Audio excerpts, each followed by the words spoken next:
All right, hello everyone, and peace of Christ to all of you. First of all, please invite your friends and don't forget to download the videos after we finish immediately. Um, our topic today is about anger. But before we talk about it, somebody asked me a question and I will answer. Please always subscribe, and you can join Patreon. Even if you are doing donation, you can still join, and this way you will be updated because I post there, I post in Mind, I post on Facebook and in Twitter, and even in Instagram. Like if you have Instagram, follow, because few minutes before I go on air, I make a video saying I am going live. A person asked me about the Muslims saying that we Christians, we pay the jizya as a tax. So we will answer about this before we go and start the topic about the anger. You see, always, and this is a warning for all the Christians, never understand Islam from Muslims. You see, I got my degree in Islamic law, and everything I learned which is negative about Islam, I did not learn it from the school, because who dare even to say the truth? In the school they teach you what is, let us say, if you do this, what will happen there? I mean, you study law and Sharia, and Sharia is very silly, because if you go deep, you will find there's nothing is called Sharia. Sharia, I mean, like legalizing something, but based on Islam. Now, when somebody says to you any interpretation, any explanation for anything in his cult, well, tell him, can you show me? The Muslims, when they make text, like I saw the comments of the Muslims, angry Muhammadans, because many Muslims are leaving Islam. Like in the last 48 hours, we have 3 Muslims left Islam. Just live on air, not the one I speak to them under the air. And the Muslims are very angry, and he keep saying that Christian Prince is misquoting, not giving you the mean, giving you the meaning out of context, etc. But I'm showing in the screen everything I show, I'm saying, and now we will show you what the jizya mean.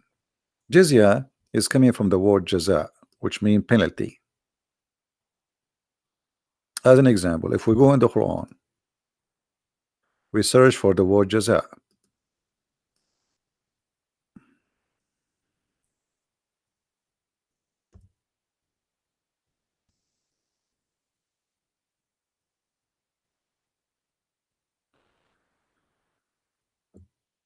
All those verses here speaking about jaza. Look how many. Jaza, jaza, jaza. What is jaza?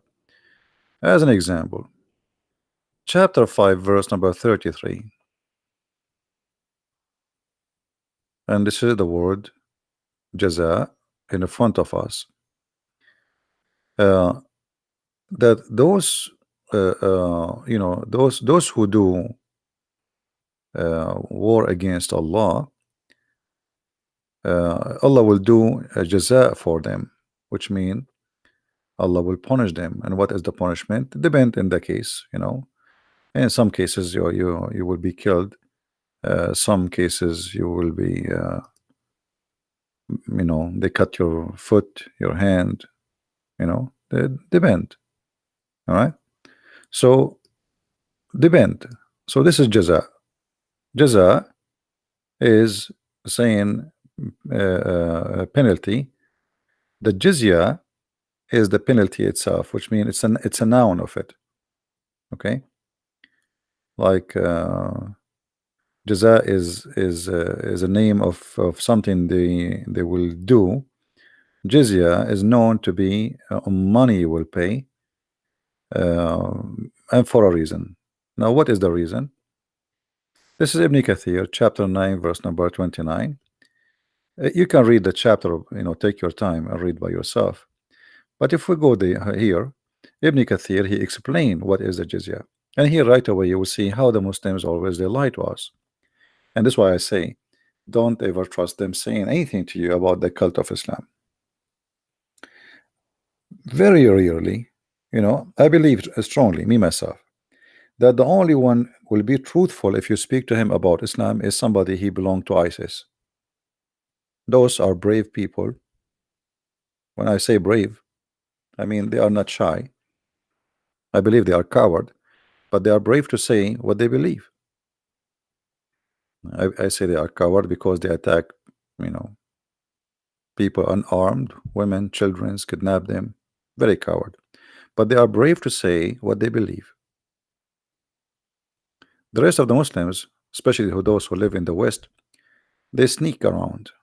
They don't really like. There's a Shia guy. His name is Imam Tawhidi. I never saw a liar more than him. I mean, this guy even he did beat Muhammad. Paying jizya is a sign of kufr and disgrace. So this is not a tax. They told you it's a tax. Well, tax, everybody pay tax. Tax is not a sign of disgrace, actually. A tax is a sign that you are a citizen and you have equal right. Christians don't have any rights except not to be killed if they pay. So the jizya simply is pay or die. Here it says, until they pay the jizya, for they do not choose to embrace Islam. So what is the reason for the jizya? Not because you are bad or no. This is for very simple reason. You refuse to accept Muhammad to be a prophet, then you have to pay it, and you have to be humiliated, as you see. It have to come with the price, not only in the money. It have to come with the price of humiliation. And here we see how they lie to us when they explain what is jizya. Ibn Kathir, he speak in a time where the Islamic State is not ashamed of their teaching. This is our teaching. But if Ibn Kathir was an immigrant who is coming to the West, he will, he will cover a lot. And by the way, Ibn Kathir, he cover a lot still, because Ibn Kathir, he lived in Syria where there's a lot of Christians, and all his interpretation was to defend Islam, not really to explain. So here you see Ibn Kathir saying, and feel themselves subdued, disgraced, humiliated, etc. Therefore, the Muslims are not allowed to honor the people of the Dhimma. People of the Dhimma is the Christians and the Jews. What does that mean? What Dhimma mean? It's mean Muhammad, he grant them, if they pay him, they will not be killed. It's a mafia. Pay us, we protect you. Protect you from whom? From ourselves. We will not kill you.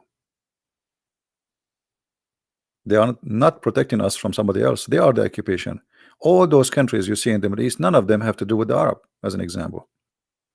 Muhammad, he came, and after him the Muslims, like they went all the way to Iran, they went all the way to Egypt, Libya, Algeria, Morocco. What those countries have to do with Islam? Nothing. What those are African countries. And imagine now, just because of Islam, this is what Islam does. Islam not only a religion force itself, Islam destroy cultures, which mean a person from Algeria, he want to convince himself now that he is not Algerian, Amazigh, which is the origin of those people. He is an Arab. Same for somebody from Morocco, even somebody from Somalia. Somalian, there are people, they have a dark skin. What have you to do with the Arab? The Arab are white people. So just because of Islam, everybody starts saying I am an Arab. So it's like to be okay, the Arab are the masters. Osama bin Laden, he was a big shot in Afghanistan for a very simple reason. He is an Arab and he is a Saudi. He's like God. Arab and Saudi, and like twice, like two things in the same time.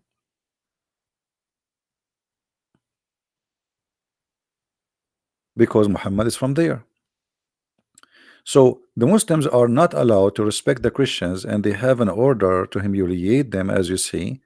And the Muslims, they have a duty to keep them miserable, disgraced, humiliated.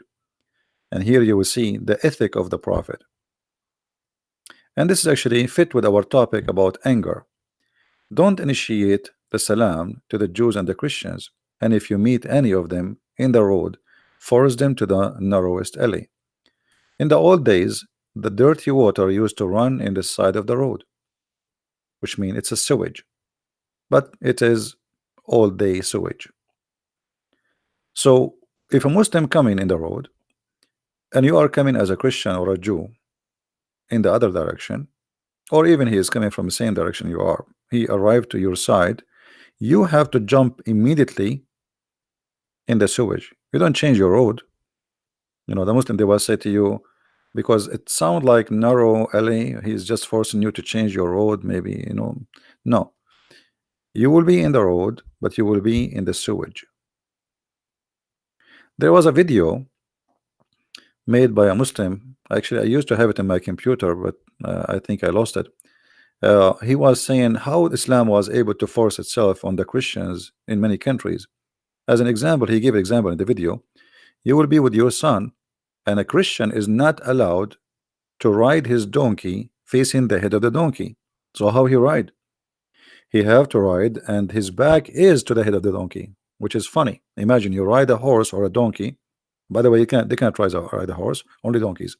So you ride the donkey, but your face facing the ass of the donkey, just to humiliate them. And the guy in the video was saying, so imagine you have a son, and your son says, hey dad, why everybody is facing the street, the front, except you? Then he will say to you, because we are Christians. And with all this pressure, they will leave Christianity and they will come to Islam. And this is how Allah guided them. So the humiliation was enforced in order to force those people to convert to Islam. But after a certain time, when the Muslims have became a big number, and they don't want any, like they don't care really for more people converting, because the army became big. So even when some Christians offer to convert to Islam, the caliphate he refuse, because he want money still to come. If they convert to Islam, they will not pay jizya. You notice? If they convert to Islam, they will not pay jizya. Here you see, this is why the leader, the faithful Umar, this is the caliphate after Muhammad, with his demand, his well-known demand, the condition to meet by the Christians, these conditions to ensure their continued humiliation, discrimination, etc. So my friend, when they say to you it's a tax, that's a big fat lie. Now here you notice that Muhammad as a person, uh, always he tried to find a solution by creating or by fabricating Quran. As an example, Muhammad, he want to kill everybody who don't believe in Allah. But why now he accepted money? Okay, don't believe in Allah, don't believe in Muhammad, pay us.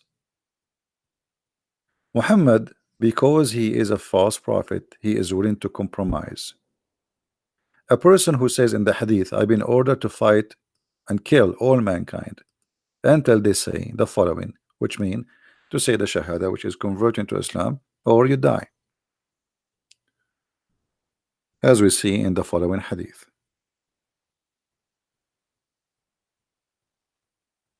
So all those stories reporting the same thing, that Muhammad, he been ordered, claiming that this is an order from God. This is not him, he is just a servant, to fight and kill everybody unless they testify that he is the prophet, and they testify that Allah is the only God to worship. And not only that, they have to pray as he pray, to eat as he eat, face the Kaaba, etc. So even the food is not a choice for you to choose what to eat or not. You have to. So all of those together, you have to do them, and then only then Muhammad, he will not shed your blood, as you see in front of your eyes in the screen. So Muhammad, you know, always he compromised the bend in his situation. As an example, when the Muslims were weak, in the same chapter 9, You will see in verse number 1, Muhammad he washed his hands from the agreement of peace with the non-believers. Declaration of what? He washed his hands from the agreement, from the treaty. Uh, which mean, I will explain it to you in a simple way. Egypt did sign a peace agreement with Israel, but any of you really believe that the Israeli will have ever a peace agreement with any of their neighbors? I don't know if there is any Jew in the chat. Could fight here be explained verbally? I mean, not necessarily fight by the sword. Yeah, well, can be, but my friend, he used the word uqatil, and you speak Arabic. Uqatil is fight to kill, coming from the word qatala, not like in English, fight. The word fight can be many things. In Arabic, the word uqatil, you know, it is fight to kill. Qatala is the past tense, which mean I killed. So don't go there. Secondly, did your prophet do something metaphorically, or he did kill and attack? I mean, sometimes you are very silly. I mean, how many attack Muhammad he did? How many people he killed? So how you can say maybe he meant it's something like he don't mean, brother? That can be like Jesus said, I brought sword, but the sword is in us. People will discriminate us. So you Muslims, you quote the verse for us, but did Jesus kill anyone? Did he carry a sword and he slaughtering? Do we have an army? So I brought a sword, and the sword is a sword, but the sword here is a metaphorical about what will happen to us. He said people will take you out of the synagogue and they will think by killing you they are doing favor to God. But in the hadith here, Muhammad he practiced and he told you what is the fight reason. And he says clearly, I will not shed their blood. And this is how I find sometime the comment of Muslims, it's very, I don't know, naive. I mean, does it say then their blood and the property will be sacred? Does it say? Is that metaphorical? So I understand that a Muslim, a Muhammadan, he tried to defend his. And by the way, I feel sorry for the Muslims. You see, the Muslims get so upset from me when I debate any Muslim. I did beat them in any debate, not because I'm a genius, but because Islam is stupid. I mean, it's not my fault. It's not my fault. You are defending the one which nobody can defend. But let me tell you what you do usually. Usually, like what Fadi he did now. You speak to somebody is a Western, he have no idea what Islam is about, or somebody he learned 2 words about Islam, and now he want to debate you. That person you can play the game with him, not with me.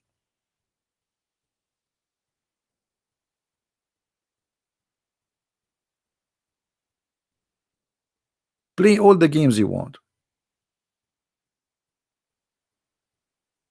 but you cannot do that with me. The jizya, there's no number of the jizya. Every caliphate he have his own, because the Quran never mention where. So it's up to the caliphate. He decide as he wish. The caliphate or the prince of the area, prince is not like a royal prince. It's a Muslim. They hire him to be controlling that area. They call him prince. Sometimes even the leader of a few fighters. Uh, the word here is emir, which means it's the same word for use for prince, but it's like the one who give orders.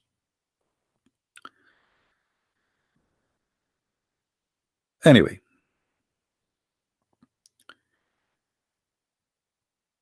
so Muhammad, he played his game when he is weak. Okay, look, just to show you, Fadi is making a comment. Let us answer him. Fadi is making a comment. So, but why saying Islam is evil? Because Allah told Muhammad was ordered to fight to spread Islam. Good order, God ordered the Jews to fight as well. It's mentioned in the Old Testament. Yeah, but the Jews, they never spent Judaism, and they never forced anyone to convert to the religion. They fought for surviving. The whole nation had been taken twice as a slavery, additional to thousands of nations attacking them. So there's a huge difference between this and that. At the same time, Muhammad, as you see here, is attacking people for no reason. There's no reason. He just fabricate reasons, and this is why he compromise. So Muhammad, just for the sake of money, he compromise. You have to believe in Allah, otherwise I will kill you. But if you pay me, it's okay. This is not a decent man. Either they are kuffar and Allah order you to fight all mankind until they do this or that. But you say to me, if I pay you, okay, I'm prophet of Allah, and now if you give me your dollar, if you show me the dollar, I will not kill you. Every month I will stop in the front of your house and you pay me. You will be my cow. I sit home, do no business, and you feed me and you feed my family. This is what Muslims was doing for centuries. Everybody work, make money for them. The caliphate in the Muslim, they say to you, do you know what we did in Andalusia? They call it Andalusia. They even changed the name of Spain. The money, this is the money is a theft. The money was coming from countries and lands which they stole, and they start building palaces. And the one who built the palace is not even the Arab. The Arab until now they don't know even how to build a building. Until now in the Middle East, Saturday and Sunday is the off day for the jewelry stores. Why? Because the one who make jewelry is not Muslims. Most of the mosque of the Muslims is built by Christians specifically, because Muslims don't have you know, when they attack Spain, all the boats, they use in the attack, it was made by the Aramaic Syrian in Syria.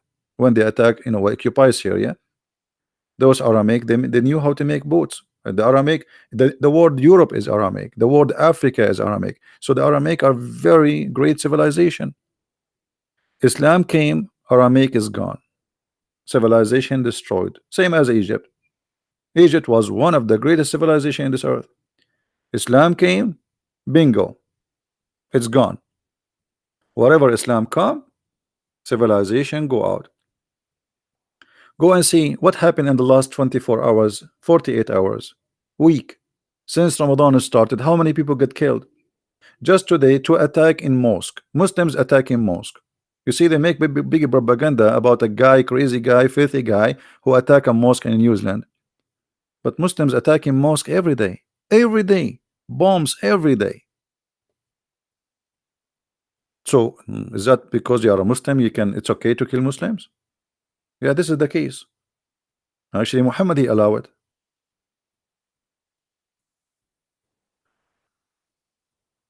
Same time, uh, we have always to remember that Muhammad, he made it clear in the Quran that you should not, as a Muslim, go for peace unless you are not the uppermost.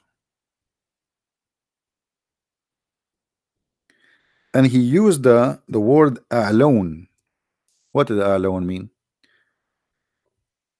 The supreme, the superior. The Muslims believe that they are superior other any human being. They are a human. The rest are, you know, they are just and I will show the reference. This is the Quran, chapter 47, verse number 35. Read carefully with me. And this is the Muslim translation.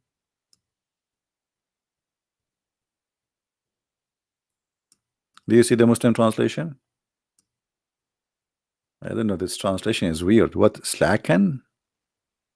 Slacken. What is that? This is like, what? Is that an Irish thing? It has changed this slacken madness. What's slacken? What is that? Let us see the potato Yusuf Ali. Okay. but not weary and faint-hearted, crying for peace when you should be the uppermost. The uppermost here really is not a good translation. When you are the supreme, because the Muslims are the supreme. So when a Muslim can sign a peace agreement, only when he is weak, he cannot make it. So Egypt, when the Egyptian they signed a peace agreement, the president of Egypt, he invited the Azhar sheikhs to discuss with them, and they told him no problem. The prophet he did that. He did even the same agreement with the Jews, but when he got strong, he attacked them and he killed them all. So now we are not stronger than Israel.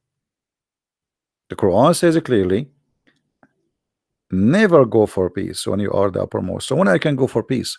When I am not the uppermost. So this is a temporary peace. So if the Jews believe that they have peace with their neighbor Jordan and Egypt, that's mean the Jewish are foolish people to believe in that. You know what I mean? That would be a very foolish to believe in. That is just very, very temporary. Especially now, the Shia and the Sunni they want to eat each other. So Israel now is so relaxing because of Shia and Sunni. But look at the mistake Israel is doing, or even Trump is doing. Trump now, if he go in war with Iran, who is the one who Israel think, the Israeli think Iran is the big problem. So we need to change the regime. I don't agree. I like this regime to change, but this is not what I'm talking about. Uh, you see, if there is no Iran, Saudi Arabia will not get close to Israel. Emirates, Saudi Arabia, Bahrain, all of them, they are being so friendly these days to Israel. Why? Because they are terrified. If Iran attack them, they will eat them alive. You know what I mean? So the existence of the regime of Iran made Israel relax. The Sunni are weak. The Sunni are majority of population, but they are not smart like the Persian. All the Sunni in the Middle East, they are Arab. And we have to admit that we Arab, we are not to compare with the Persian. When the Arab, they were sleeping in their tent, having a bunch of goats around them, the Persian, they have science, and they have, I mean, they are, this is a great civilization. So, uh, if not America, USA, if not Israel, the Iranian, they can eat Hezbollah, sorry, they can eat the king of Saudi Arabia for dinner, just for a dinner, you know.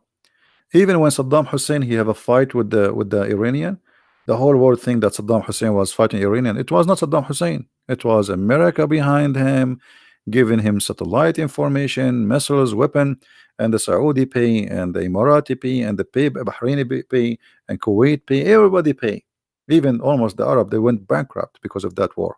Still, they could not win the war against Iran.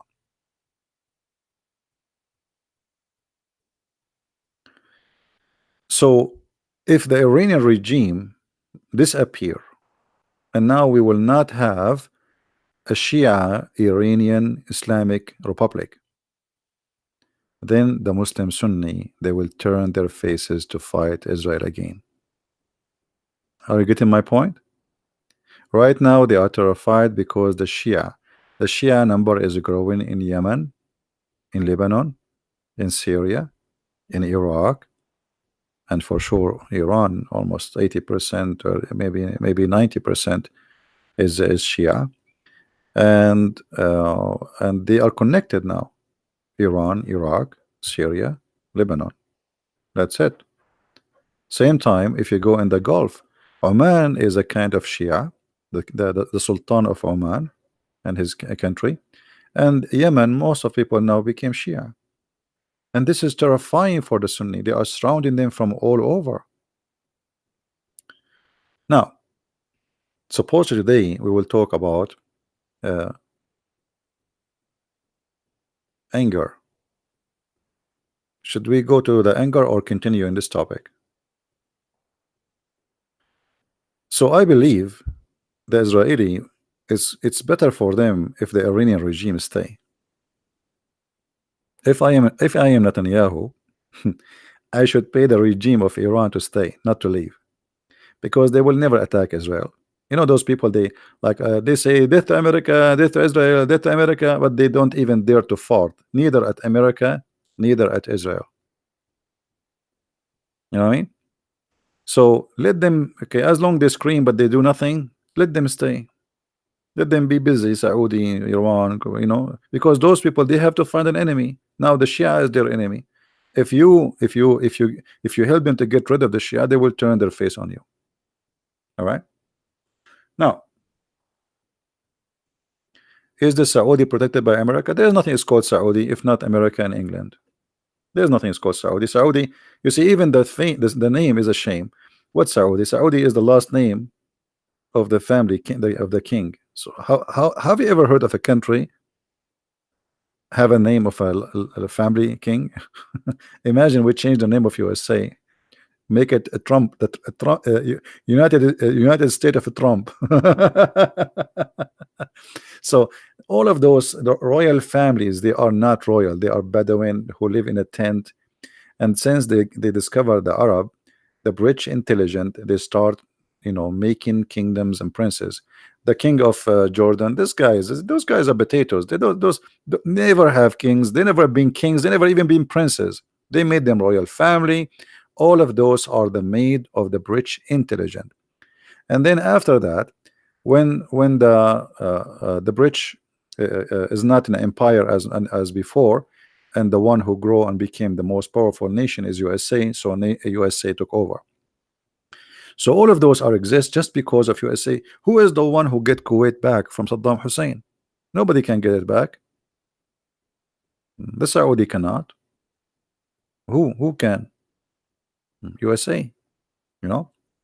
So yes, they are the one who protect the Saudi. All right.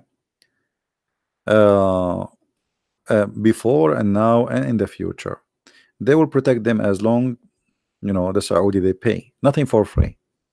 Nobody is doing like a charity. This is not a charity business. Even Trump, he says to them, give us your check, hello, pay us, we are protecting you.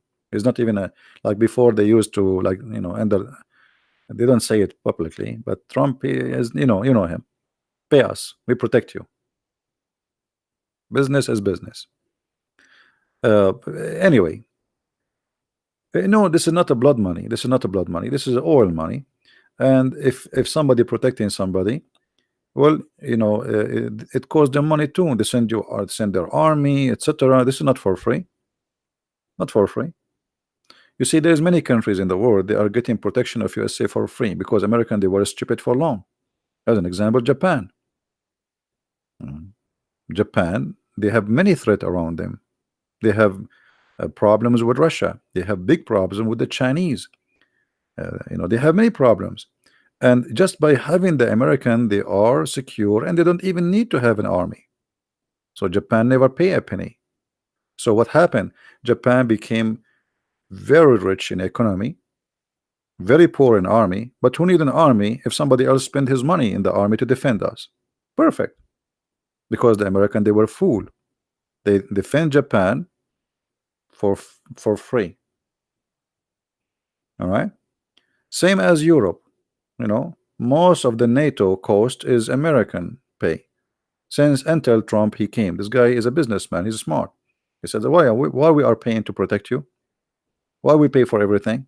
You have to pay your shares. All of them, they get rich. Like, look at Germany, how rich it is. Why America will pay for Germany to protect Germany? So American, they've been foolish for a long time. Long time. But anyway, this is politics and stupidity. And for me, I never like Western leaders. Always I view them as a guy who just joined the cirque. Like the enemy, the animals who dance in the cirque, etc. I don't see between Western leaders any leaders really. I see a bunch of idiots. and the only one maybe until now he's different is Trump. But even Trump, sometimes he is an idiot, you know. But let us say he is the best idiot between the idiots, if we can say so. So he is better than them. Uh, at least he knew how to make money. Now we go back to our topic. I have a question about Islam. When women get miscarriage, the child will pull her up heaven? No, no, no. This is not for the women. Okay, it's okay. You see, we don't have to go by the topic. We can go. We can talk about the topic later.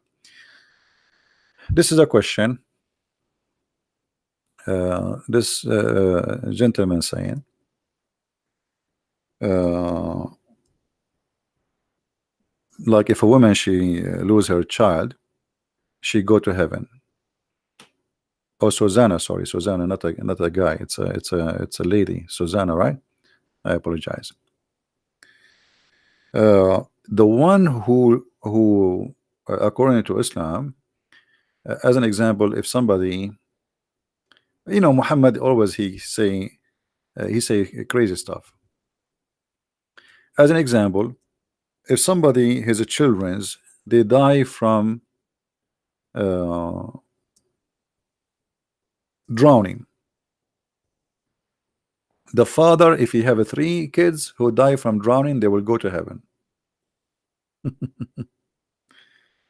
uh, let me see if I find you. So Muhammad, he have many of those stories, which is very funny, and it doesn't make any sense anyway. Um,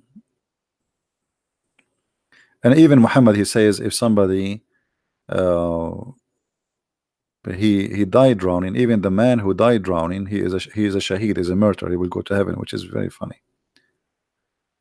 Um, anyway, Muhammad, he said many tons of things, uh, and they don't make sense as usual. I'm trying to find the hadith.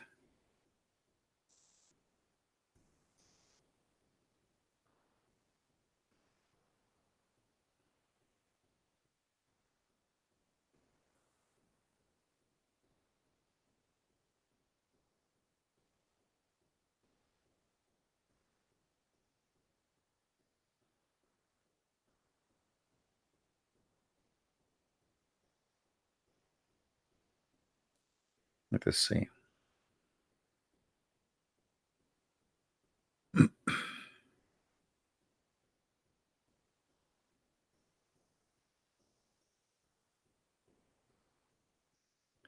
I'm just trying to remember the hadith details so I can search for it. Yeah, here we go. I found this one. But let us see if we can find it in English.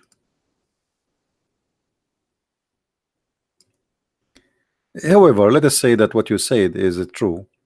I mean, why if somebody is, a woman, she lost her baby, uh, she will go to heaven?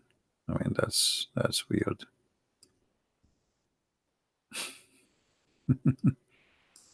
What does that mean? Isn't it all is happened by the will of Allah, which means Allah is the made those babies die? Stupidity, Muhammad, he says stupid things. This guy, he's like a madman who keeps saying things that don't make sense. Read carefully. He said, the messenger of Allah said, there are no two Muslims, three of whose children die before reaching puberty, but Allah will forgive them and give mercy toward them. Okay, forgive who? Not the children. Forgive the parents. Look at this one. There are no two children who the children die before puberty. Okay, it will be said to them, enter paradise. And here supposedly the Muslims who they have that. Let us show you the other one. Um, Salim, why our Prophet says plus him, etc. There is no Muslim couple who have three of their children die without Allah admitting them to the garden of Sheen paradise. So if you are married and you and your wife, you lost three children before they reach the age of being adult, Allah will take you to heaven. I mean, what is that? Don't you think this is very silly? You know what I mean? What is that?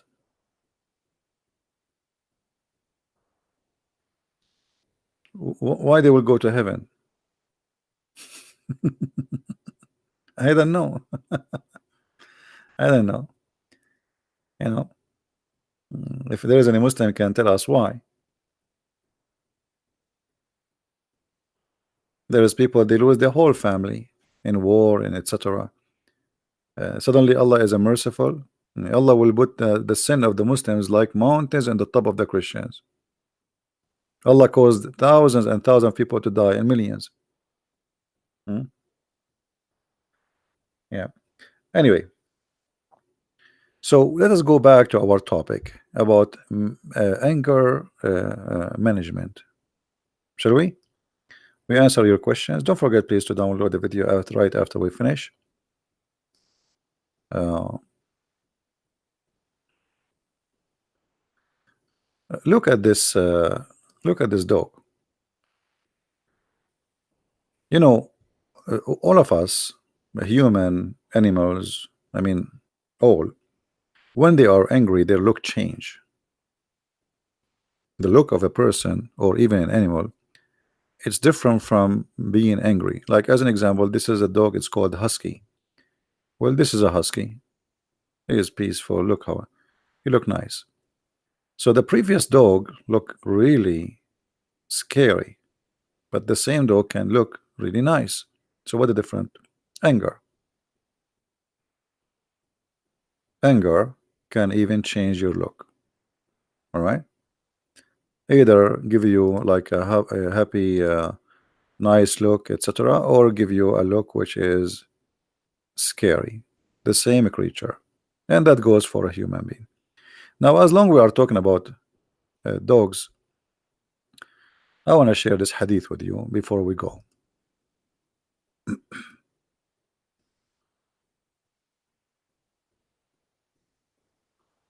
Okay, let's go here.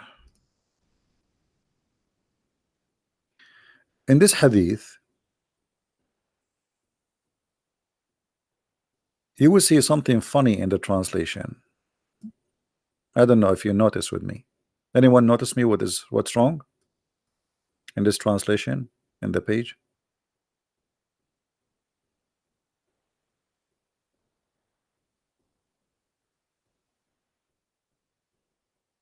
Who noticed what's wrong with this translation? Guys, if somebody want to talk to me, first you have to be a Muslim. Otherwise, we have to give a time for the Christians. Then you cannot find me really in Skype because I changed the name there because I'm getting like thousands of ads every day. Scary. So I will add only people who they want to talk to me and they are Muslims. If you are a Christian, only if it's necessary, please. Now, what is the problem? Yeah, bite him. Have you ever heard of a prophet saying to his followers, go and bite somebody? Any Muslim there listening to this, watching this? Have you ever heard of a prophet of God? It doesn't matter what God is, a Hindu, Buddhist, whatever. He said to his followers, if somebody is proud about his family previous to Islam, bite him. Well, what does that mean? How are you, Mr. Nur? We have a Nur. Nur is a Muslim. So, Mr. Nur, what do you think? Is that really what it says? Bite him?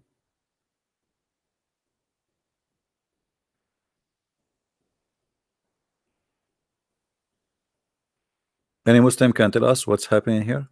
Is it really your prophet saying if somebody is proud about his family previous to Islam, go bite him?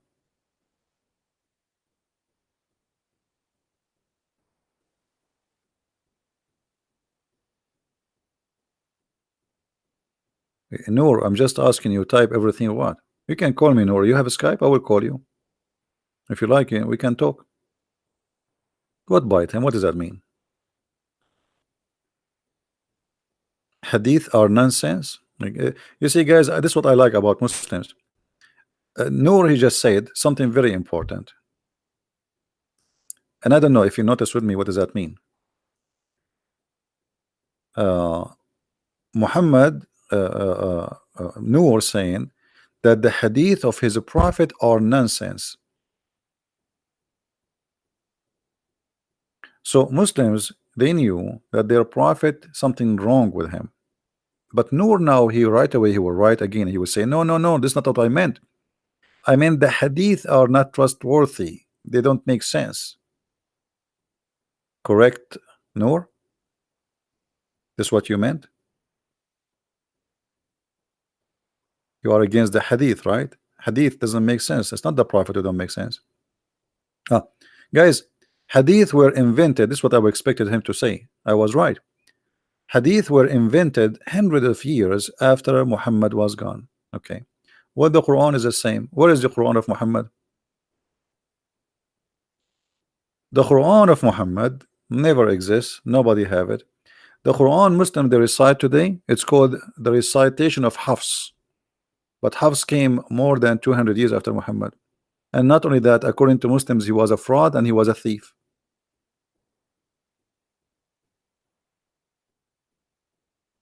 So just because the hadith does not make sense to you, you reject it. Okay, what about the Quran? Does the Quran make sense to you, Noor? No problem. So Noor, do you trust the Quran, or you only the hadith is a problem for you, or the Quran too is corrupt? No, actually, this hadith is sahih. This hadith is sahih. This is not a weak hadith. This is sahih, as you see. So look, guys, what happened. In Arabic it says, سمعت النبي صلى الله عليه وسلم يقول من تعز بعزاء الجاهلية فأعضوه ولا تكنوا. I heard the Prophet of Allah saying, the one who is proud about his family previously to Islam, go and tell him to bite the private part. I'm not going to say the word, you know what I'm talking about. The private part of the man. Tell him to go and bite the private part of his father, and don't call him by the name which he like, which means last name. He's proud about his last name. Don't call him by that last name. So look how the Muslims, in order to fabricate the meaning, they are ashamed to say the Prophet says go and bite his private part. They said go and bite him. And this is why Noor, who is a Muslim, he said it does not make sense. I agree. This is a false translation. It doesn't make sense.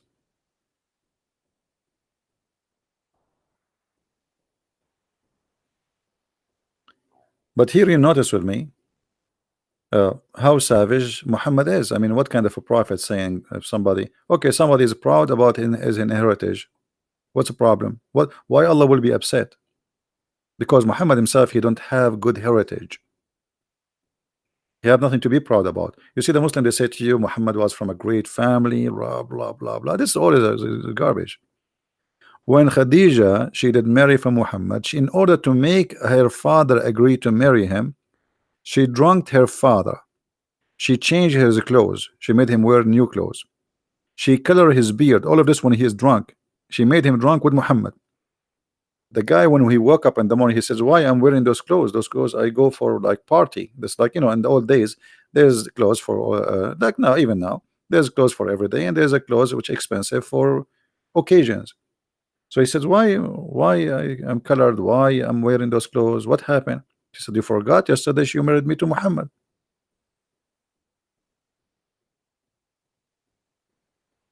And when he heard that she got married to Muhammad, he took his sword and he wanna go and attack the family of Muhammad. He wanna take his cousin and his family and his tribe to attack Muhammad. There is no way I will marry my daughter to Muhammad. Why? Because Muhammad is not from the same level. And here you notice how bad the situation is. But anyway, here you see that Muhammad, he have a very bad he have a bad anger management. Muhammad is angry. He's angry from his life. He's angry from who is he. He's angry. He is not confident, to the point if somebody is proud about his family, go and bite him, or let us say bite the private part of his father. But Muhammad he claimed that he and his family are the best. So why,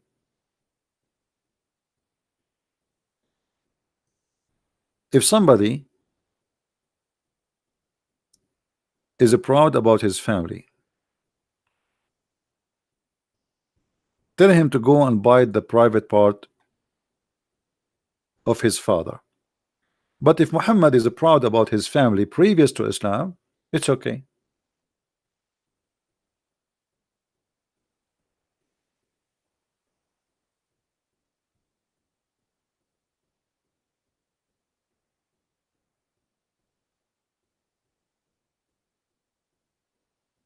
Any Muslim want to say anything? Isn't it this is hypocrisy? Why Muhammad he says Allah chose from etc., from the tribe of etc., from the tribe of etc., and from the tribe of etc., the family of etc., and I am the best of the family. But this is his heritage.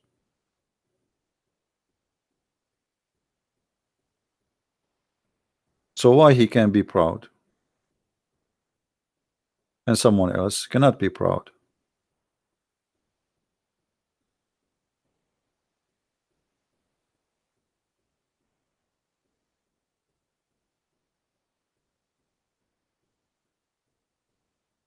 Any Muslim?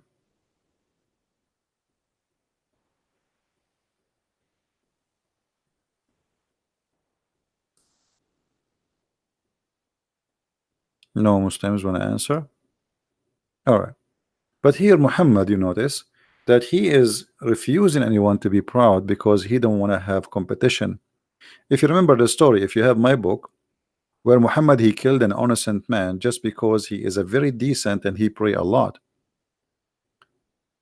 Muhammad he ordered Abu Bakr and Umar and Ali one after one to go to kill the guy. The guy is praying in the mosque just because before he arrived they were saying this man is the best ever we saw. Muhammad he told them that this is the shaitan, but the guy did nothing. He killed no one, he harmed no one. He is a very devoted believer. He pray a lot. And here Muhammad, because he is not self-confident, so now he found in this guy a competition. Dangerous. People will look at him, how long, how much he pray, and look at me, and I am the prophet who spend my day going between women, from women to women. So uh,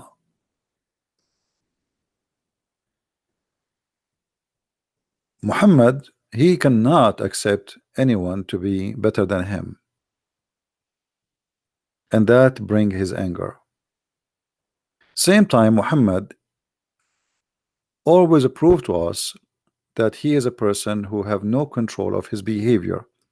And here we're not talking about his sexuality, we spoke about this many times before, but even about his anger, which come with violence.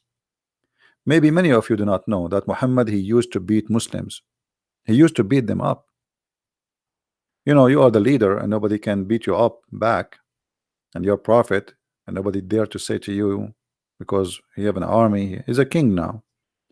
Muhammad he used to beat people unjustly. Is that correct, Muslims? Is that correct, Muslims, or I'm lying? Is that true that Muhammad he used to beat people up just because of his anger? Not only he beat them, he used to curse them and use a bad language with them.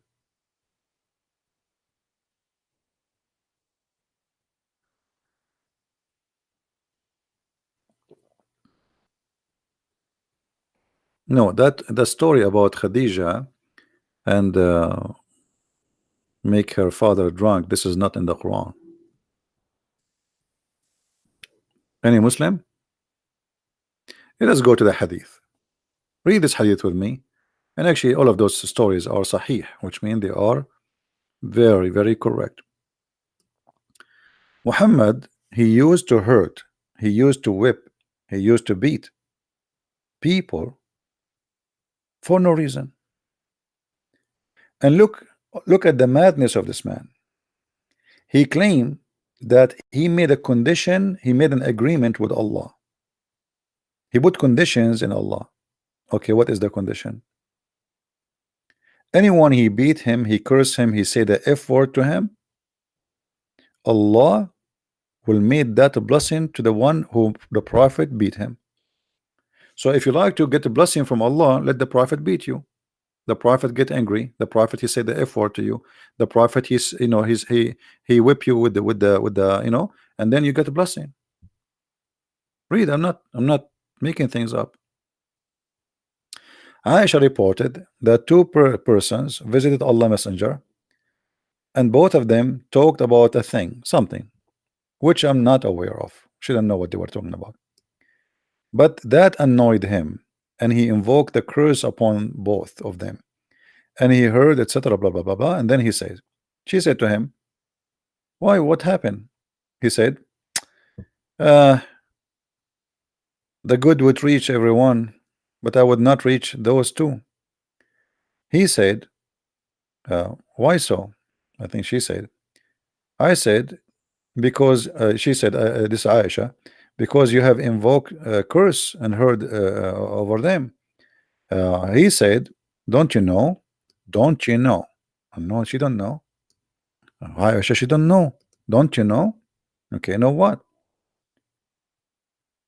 I am a human being, and that for a Muslim upon whom I invoke curse or hurt or hurl, etc., make a curse or purity and reward for him. I mean, the translation here is really horrible. This guy, I think he is using Google translation.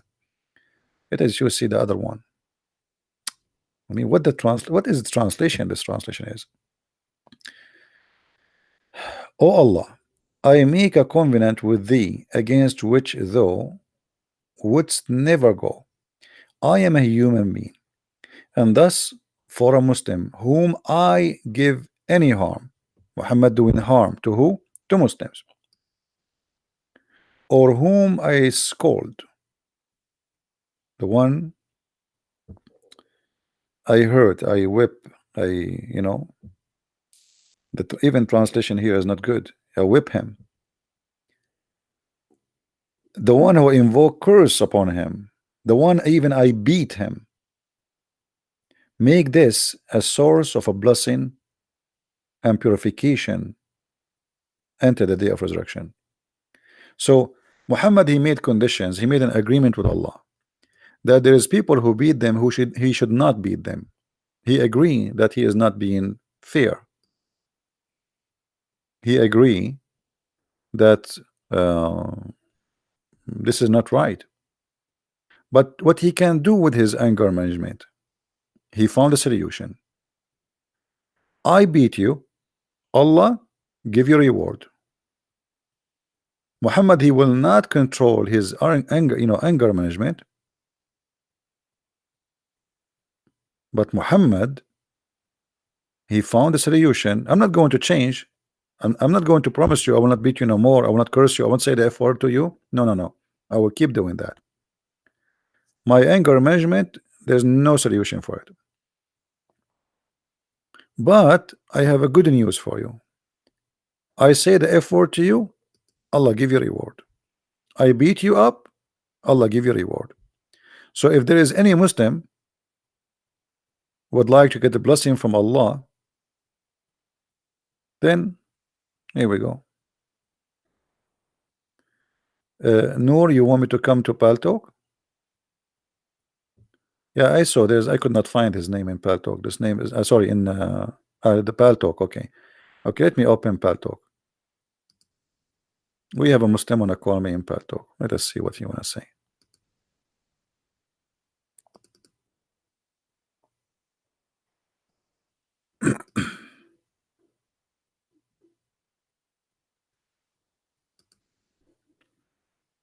Mr. Noor.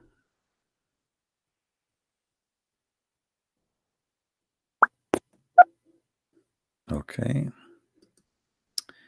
I am in Paltalk now. I will look for you, Mr. Noor.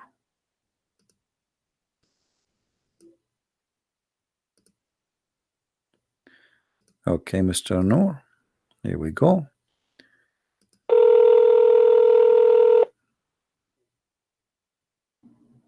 Assalamu alaikum. Wa alaikum assalam, Mr. Noor. How are you? Hold on 1 second. Let me mute your stream. Okay, can you hear me? I do hear you. Please just be sure you mute YouTube so we don't have duplicative voice. Yeah, 1 second. Let me put on my headphones. Actually, God will. All right. Keep YouTube That way it running, won't be. but just mute the sound.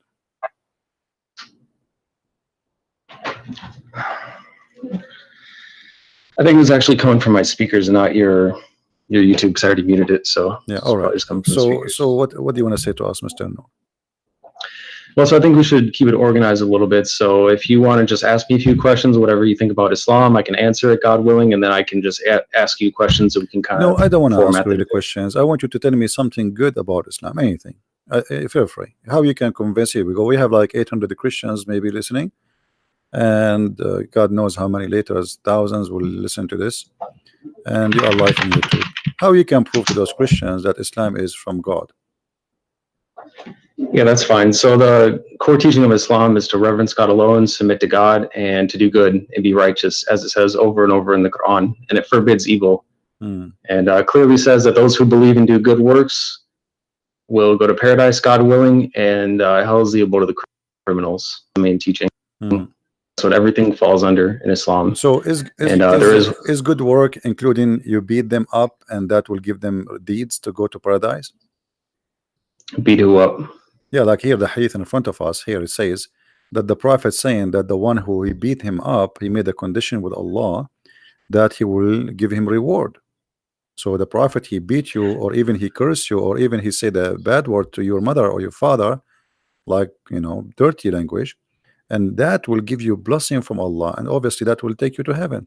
Is that the way to go to heaven? No, that doesn't make any sense. And I don't follow hadiths, and I don't believe him anyway, because there's no way to verify him. They were just written hundreds of years after he was gone. No, this is sahih. Okay, so you believe in the Quran only? You don't believe in the hadith? Yeah. Oh, no, because the Quran is from God. Hadiths were just invented by men for what they thought that they heard him say. They're additional books, and there's no way to really verify whether or not he said that. All right. What about the Quran? If there is any way to verify that he said anything in the Quran? What is the proof that the Quran is from God anyway?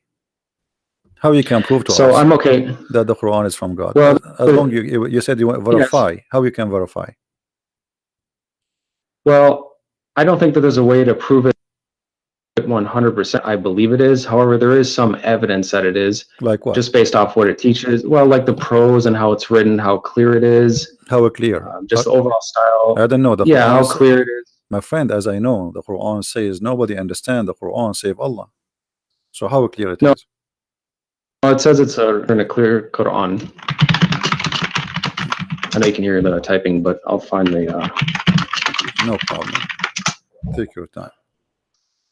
Yeah, so 3669, in the name of God, the Almighty, the Merciful. We did not teach him poetry, nor does he need it. This is a reminder in a clear Quran, and it tells us to think and to reflect about it.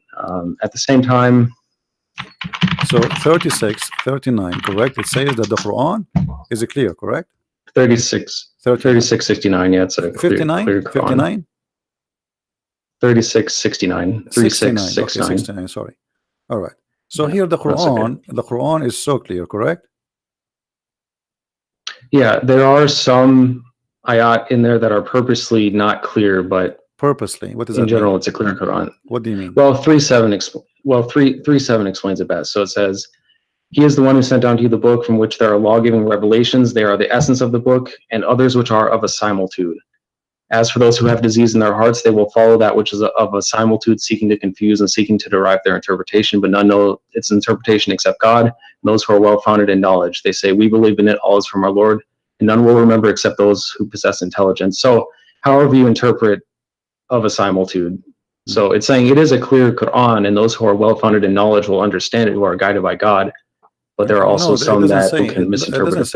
It doesn't say that. It says that those who they are not understand it, those who believe, they say, those who have knowledge, they will say, we believe.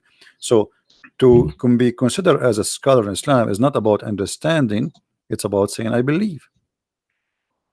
Which means that doesn't make sense. No, knowledge is so important. 3:7 says, and those who are well-founded in knowledge. So it's true that we believe in it. I have belief as well. There is some faith, like believing in God, Okay, because we let us can't see prove. them, but we still have knowledge. Let us prove what you just said. In the same chapter, I'm not going to ask you from different chapter, chapter 36. And you are the one who said to me, this chapter here, saying to us, or this verse 69, saying that Allah, He made the Quran very clear, correct? Right. All right. So how the Quran says in the same chapter that وَالشَّمْسُ تَجْرِي لِمُسْتَقَرٍ لَهَا, and the sun runs into its own course. What is Which that? one is that? The same chapter. I mean, I've read the 36. Quran over 5 times, but I don't have it memorized yet. So Yeah, no problem. Chapter 36, the same chapter you gave me. Verse I number, see it. Yeah, 36. verse 38. number 38. Okay. As long you say to us the Quran is so clear. Okay, what does that mean? The sun run. Do the sun run? Well, it says the sun runs to a specific destination. Okay, what is the best? Such as the design of the noble, the knowledgeable. What is that? Well, it's what we see. I mean, we see the sun in the sky. It's the same destination every time. So that's a specific destination. But this doesn't mean Allah is wrong, because the sun is not running anywhere. So Allah, He see as we see, or He see different? Well, that's petty semantics. I mean, it's running in an orbit. Yeah, but he's doesn't talking matter about, if you say run he's or talking orbit. He's talking about, you just said how we see the sun. That's mean that the sun sitting, sunset, sunrise, correct? I mean, you can say that water is running. You know, is that wrong? No, the water is running. Yes, water is running. running. No, water is running. If it's running, it doesn't literally run. No, it does. It doesn't literally run, just like the sun. It moves. No, it does. It does. Like the water run. The water move from A to B. Water has legs. You're saying that water can run with legs? Water doesn't have legs. My friend, running have nothing to do. I'm saying running have to do nothing to do. Okay, remember. First of all, you are not reading the Quran. Quran is not meant to be in English. In Arabic, it says tajri. It actually is. Tajri. No, it's in Arabic. Tajri. Yeah, I know. The word tajri, it's mean go ahead. You run. It's running from location to location. Now, you said and you agreed that this is about how we see the sun. So Allah speaking here about the sun setting, the sun rising. But this is absolutely false. The sun does not set, the sun does not rise. All it says is that it runs to a specific destination, and running is interpreted the same way that water is running. Okay, it moves to a certain destination, which it does every single day. It's just a all right. If we go just a 2 verses down, you can read the verse before it. You can read the verse before it. And the moon after it have measured in their mansion. The Quran believe that the moon have mansions, and this is what the religions before believe, that the moon he have mansions, he live in the places, and he moved from place to place. And people, even the Sabian, they used to go, and when the moon disappear, they go to the second town to welcome him in the other town, because this is a new moon. Now here you notice that the moon have houses, and he says to you, and he run in the old way, as it was in the old way. But this is not true. I mean, this is false. Now if you go in verse number 40, it says, it's not permitted for the sun to catch up the moon, nor can the night outstrip the day. Each just swim along in its own orbit. Is that correct? Yeah, swimming in an orbit. But let's take one thing at a time. It's also important to quote the Quran correctly and not just interpret it, like not just use your own words every time. So 36:39 says, and the moon we have measured it to appear in stages until it returns like an old palm sheath. Which it does. It's like the different stages of the moon, which is but here it says it live in mansions. Is that true? There's mansions for the moon? No, I'd say that in the Quran. It says? It says it appears. It says it's in front of us. Everybody can read. I'm reading your Muslim translation, not my translation. Yeah, which one are you talking about? 36:39? Yes. Yeah, it says, and the moon we have meant to appear in stages. What? So if you want to read from the one that I read from, it's in monotheist translation. What translation you are reading? Here, I'll post it in chat. You can Google it. It's called a monotheist translation. Otherwise, you can go here. Monotheist? What does that mean, monotheist? Yeah, monotheist means one monotheist. That's what we are. We reverence one God. That is a new form. Monotheist. Let me see if we have it here. Yeah. Monotheist. It says it in as well. talks about monotheism. Maududi, okay. Yeah, but my friend, I do you speak Arabic? only some. I don't speak it Yeah, fluently here we because go. it's It's not in my front native of us. tongue, I but mean, I should learn it, this God translation willing. is absolutely false, my friend. It says, وَالْقَمَرُ قَدَّرْنَا مَنَازِلَ حَتَّى عَادَ كَالْعُرْجُونِ الْقَدِيمِ. So it says the word manazil. So how this guy who ever translated this translation, he said, you can copy this word manazil as you see in the screen, post it in Google, and you will see it mean houses or mansions. So this is a false translation. Well, there's lots of translations that translate it that says the moon we have measured it to appear in Okay, stages, you and see, Arabic is a rich language and it doesn't have a single no problem. word definition Okay, all the time. my friend, But my friend, you said let us not to give wrong interpretation. So how we can give interpretation for the Quran according to you? how do you interpret the Quran? Well, Yes. you should think for yourself and ask God for knowledge and wisdom, and also Okay, consider the but you opinions could not of answer others, me. and then You could form not your answer me. You conclusions. are the one who said to me. You gave me verse number 39. Remember? 36, 39. Sorry. Yeah, Or saying which to one are you me, talking about? that the Quran is so clear, the same chapter, right? But here I'm asking you now, how Allah He says such a thing that the sun run into its course? You could not answer. You said that we see the sun every day. No, I did answer it. It Yeah. does run its course. No, It it runs does. to It its does not. The sun does destination not every set. This day. is It the runs earth. the same way that water The earth is going around runs. It's itself. not list. The earth, No, the earth goes around itself. This is how the day happened. no. The No. sun rotates. It runs to a specific destination, just like it says. It's like Okay. Okay. water. A Okay. river can run to a Okay. Okay. destination, So right? okay. According to you, when the sun set every day, it's not the earth going around itself. This is the sun going from point A to point B, from east to west. Yeah, and even no matter what you believe about it is also speculation. There's no point in even debating that because you have no way to measure what it's doing besides what you can observe on Earth or what you trust what others say because you have no experiment that you can do for yourself to Okay. determine what it's actually doing. You know what I mean? So it's pointless to argue about that. So, but There's no way for either of us to no prove it. problem. I will not argue about that. But you just confirm, and everybody heard you, that according to you, according to the Quran, as you understand it, the sun every day go from the east to the west, correct? Well, it's how do I say it? There's no, it's nitpicky. I mean, the sun it does its course every single day, just like it says, it runs to a specific destination every day. Okay. You know, it has its cycles. I mean, there's nothing more to really argue about in that sense. You know? So, See what the point is. Okay, so now we, you know, I'm not going to argue. Well, this is your opinion, and you think it looked like you know better than me about science. But the Quran says, as long as you agree that the sun goes from point A to point B every day, some morning, afternoon, and night, the Quran says that the sun set in the murky water. What do you think? Okay, so I'll continue to answer, God willing, but I also want to ask you a few things as well. So for now, I'm letting you talk about the Quran and ask about the Quran, which I'm fine with. But I also want to discuss Christianity and a few things that you might believe No as well. problem, but you know, our topic is Islam, but I don't know why you want to change. Well, it's Islam and Christianity because you're a Christian. It's not just Islam. No problem, no problem. Let us finish this. So now the suns run every day from A to B according to you, and then the sun set in the murky water, chapter 18, verse number 86. Yep, I know what you're talking about. Let me read it again. Yeah, until he reached the setting of the sun, he found it setting at a hot spring, and he found people near it. We said, "Oh, two-horned one, either you shall punish or you shall do them good." I don't know what this means. I don't know what God means by it. But remember, just because the Quran is clear, you told me that we'll understand everything. You told me that the Quran is clear. It is clear. Okay. But that doesn't mean that anyone will have some things that God teach that we haven't learned yet. And nobody on this earth might know yet. So what do you mean? What do you know?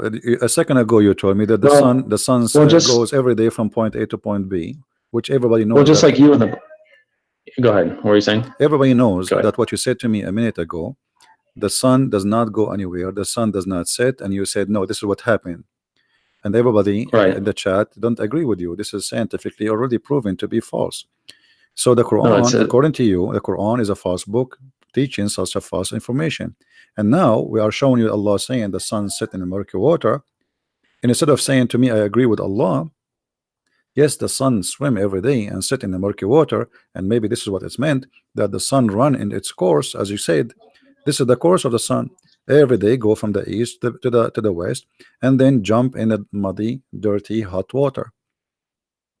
Well, so the first we're talking about running to a specific destination. There's no problem with that, even if some people disagree. It runs to a specific destination, as I've explained like 4 times. There's nothing wrong with that. It means exactly what it says. That's clear. As far as 1886, it can be interpreted, well, how it says. So it says, until he reached the setting of the sun, he found it setting at a hot spring, which means he could be at a hot spring and he found it setting. It's, even if things are perfectly clear, some people might interpret things different ways. Okay, just like the Bible, you don't understand everything that the Bible might say. My you have friend, different interpretations. Okay, hold on. Here, if we go here, it says, first, who is the one who's talking in this verse?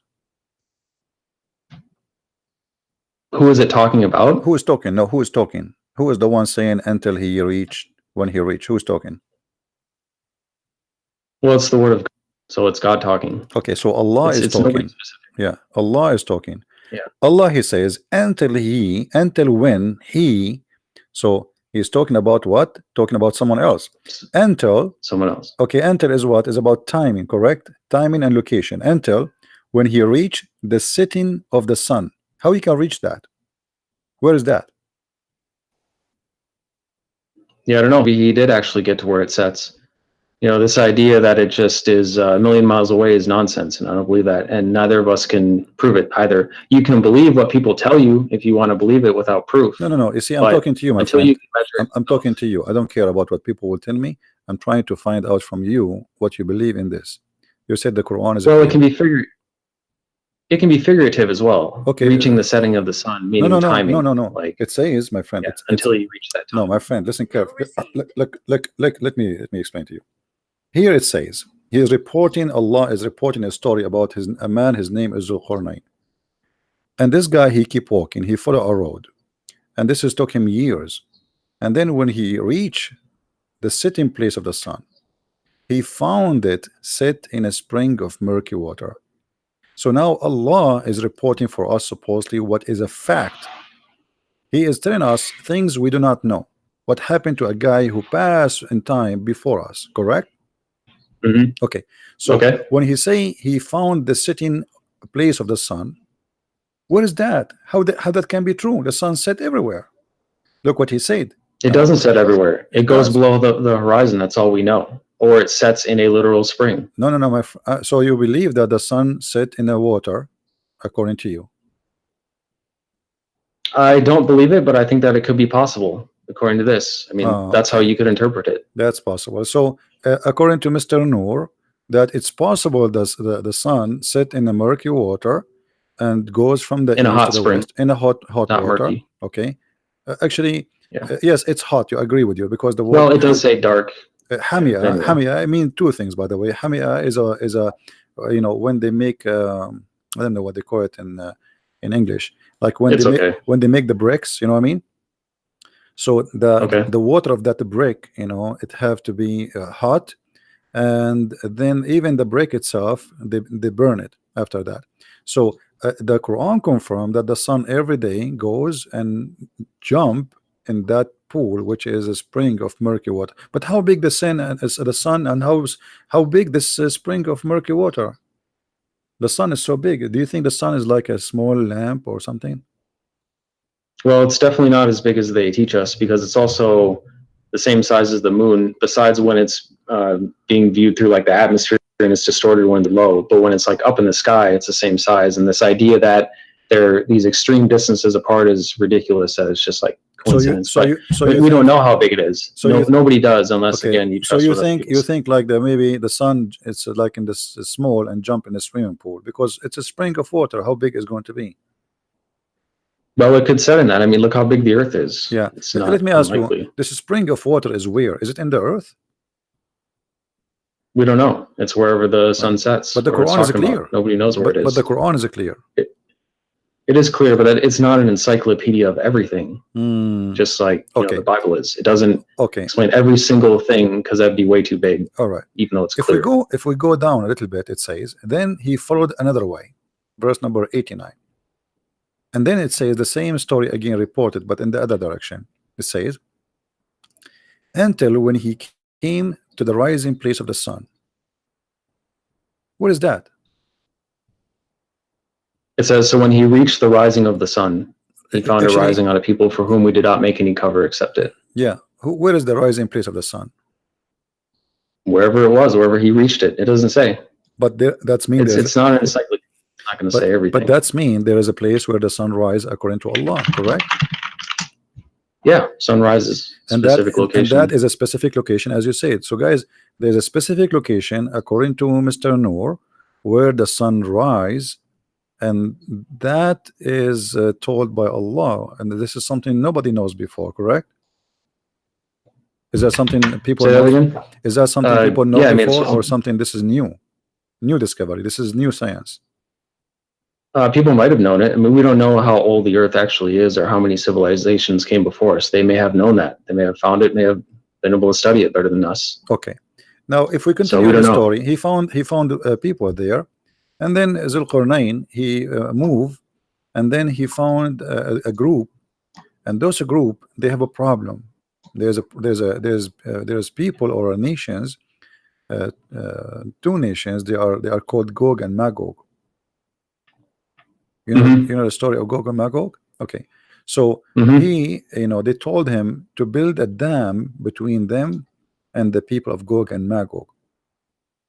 Right. Okay, where are those people? How come we did not find them until now? I mean, it's irrelevant. We don't. Who cares where? It doesn't say. We don't know where that land is. Just like we don't know where Noah's Ark is or anything else. I mean, it'd be nice to know. Yeah, but the Quran is so clear. But we do not know. It is clear. Okay, it just doesn't explain everything. It's so clear. It doesn't have every single piece of knowledge in it, because that would be way too much. So let me ask you about a verse in the Bible then, since you've talked for a long time about the Quran. I've answered lots of questions. Do you agree with Leviticus 20:27 that says that a man or a woman who acts as a medium or fortune teller shall be put to death by stoning, that they have no one but themselves to blame? Do you agree with that? This is the law of Moses. What's wrong with it? You agree with killing fortune tellers by stoning? Well, this is the law of Moses. What's wrong with it? Because that's disgusting. Okay, so what about... Okay, but the Quran say the same. The Quran say the same. It doesn't. It doesn't mention stoning anywhere. Okay, hold on. What verse is that? See, this is why I don't want you to jump, so we can show you related issues. In the Quran it says that anyone who wage war against Allah, he should be crucified, cut his hands, cut his feet, and even Muhammad in the hadith says he put nails in the eyes. Now it doesn't say that in the Quran. Which ayat? It says that, my friend, people fight you if they're trying to kill you. Who is the one? No, this is not about fighting. You see, you told me the Quran is clear. That's not true. Anyone who do wage war against Allah, who is the one who wage war against Allah according to Quran? Which ayat is that? Chapter 5, verse number 33. Okay. Yeah, the recompense of those who fight God and his messenger and seek to make corruption in the land, that they will be killed or crucified, that their hands and feet be cut off from alternate sides, that they be banished from the land. That is disgrace for them in this world and in the hereafter, they will have a great retribution. That is because they're trying to fight God and his messenger. That's people who are attacking you. So now that's not just killing. Now I am attacking the prophet. You understand? I am now attacking. Yeah, if you try to kill us. No. If you try to attack they are not trying to attack the prophet physically. That's what it says. Okay, hold on. It says those who fight. No. Read carefully. The verse after it says, except who repent before they fall into your power. In that case, know that Allah of forgiving, merciful. So if those people they killed, okay, the one who killed should be killed. What repent? You kill people. No, you kill people. If you start a war with God and his messenger, then so war what? What kind of war? What kind of war? What kind of war? If I speak now against the prophet, I am waging war against Allah. Is that correct? And we're not talking about words. No, we are talking about words. We are talking about words. Fight God. We are talking about words, not necessarily real war. His messenger. Okay. No, okay. Yeah. Okay. We're confusing war between words. Okay. You are saying to me that we don't want to give wrong interpretation for Quran. What interpretation you read, so we can go together and see what this is meant. Exactly what it says. The recompense of those So you who don't fight want God and to. His So messenger. okay. Don't fight us. So you are It's saying that no, no, simple. no, no. It doesn't say it doesn't fight us, my friend. It doesn't say Yes, that. it does. It says the recompense of those who fight God and His messenger for the third time. Where? Did No, you hear that? yuharibuna here. It's about, yes, fighting. Fighting is about fighting by what? The prophet said, "I've been ordered to fight and command to kill all mankind, to kill all mankind until they convert." So That's it is not, him. no, that's not what it Okay, says. here we go. If we go, okay, hold In on. Okay, 219, hold on. Can you take a Christian or a Jew as a friend, or he is always an enemy for you? we can treat them peacefully. That's what No, the this is not Quran the teaches, and question. we This should. is not. This is not But the. they can't be our allies. This is not the question. They can't be our allies. They cannot be your ally. Why?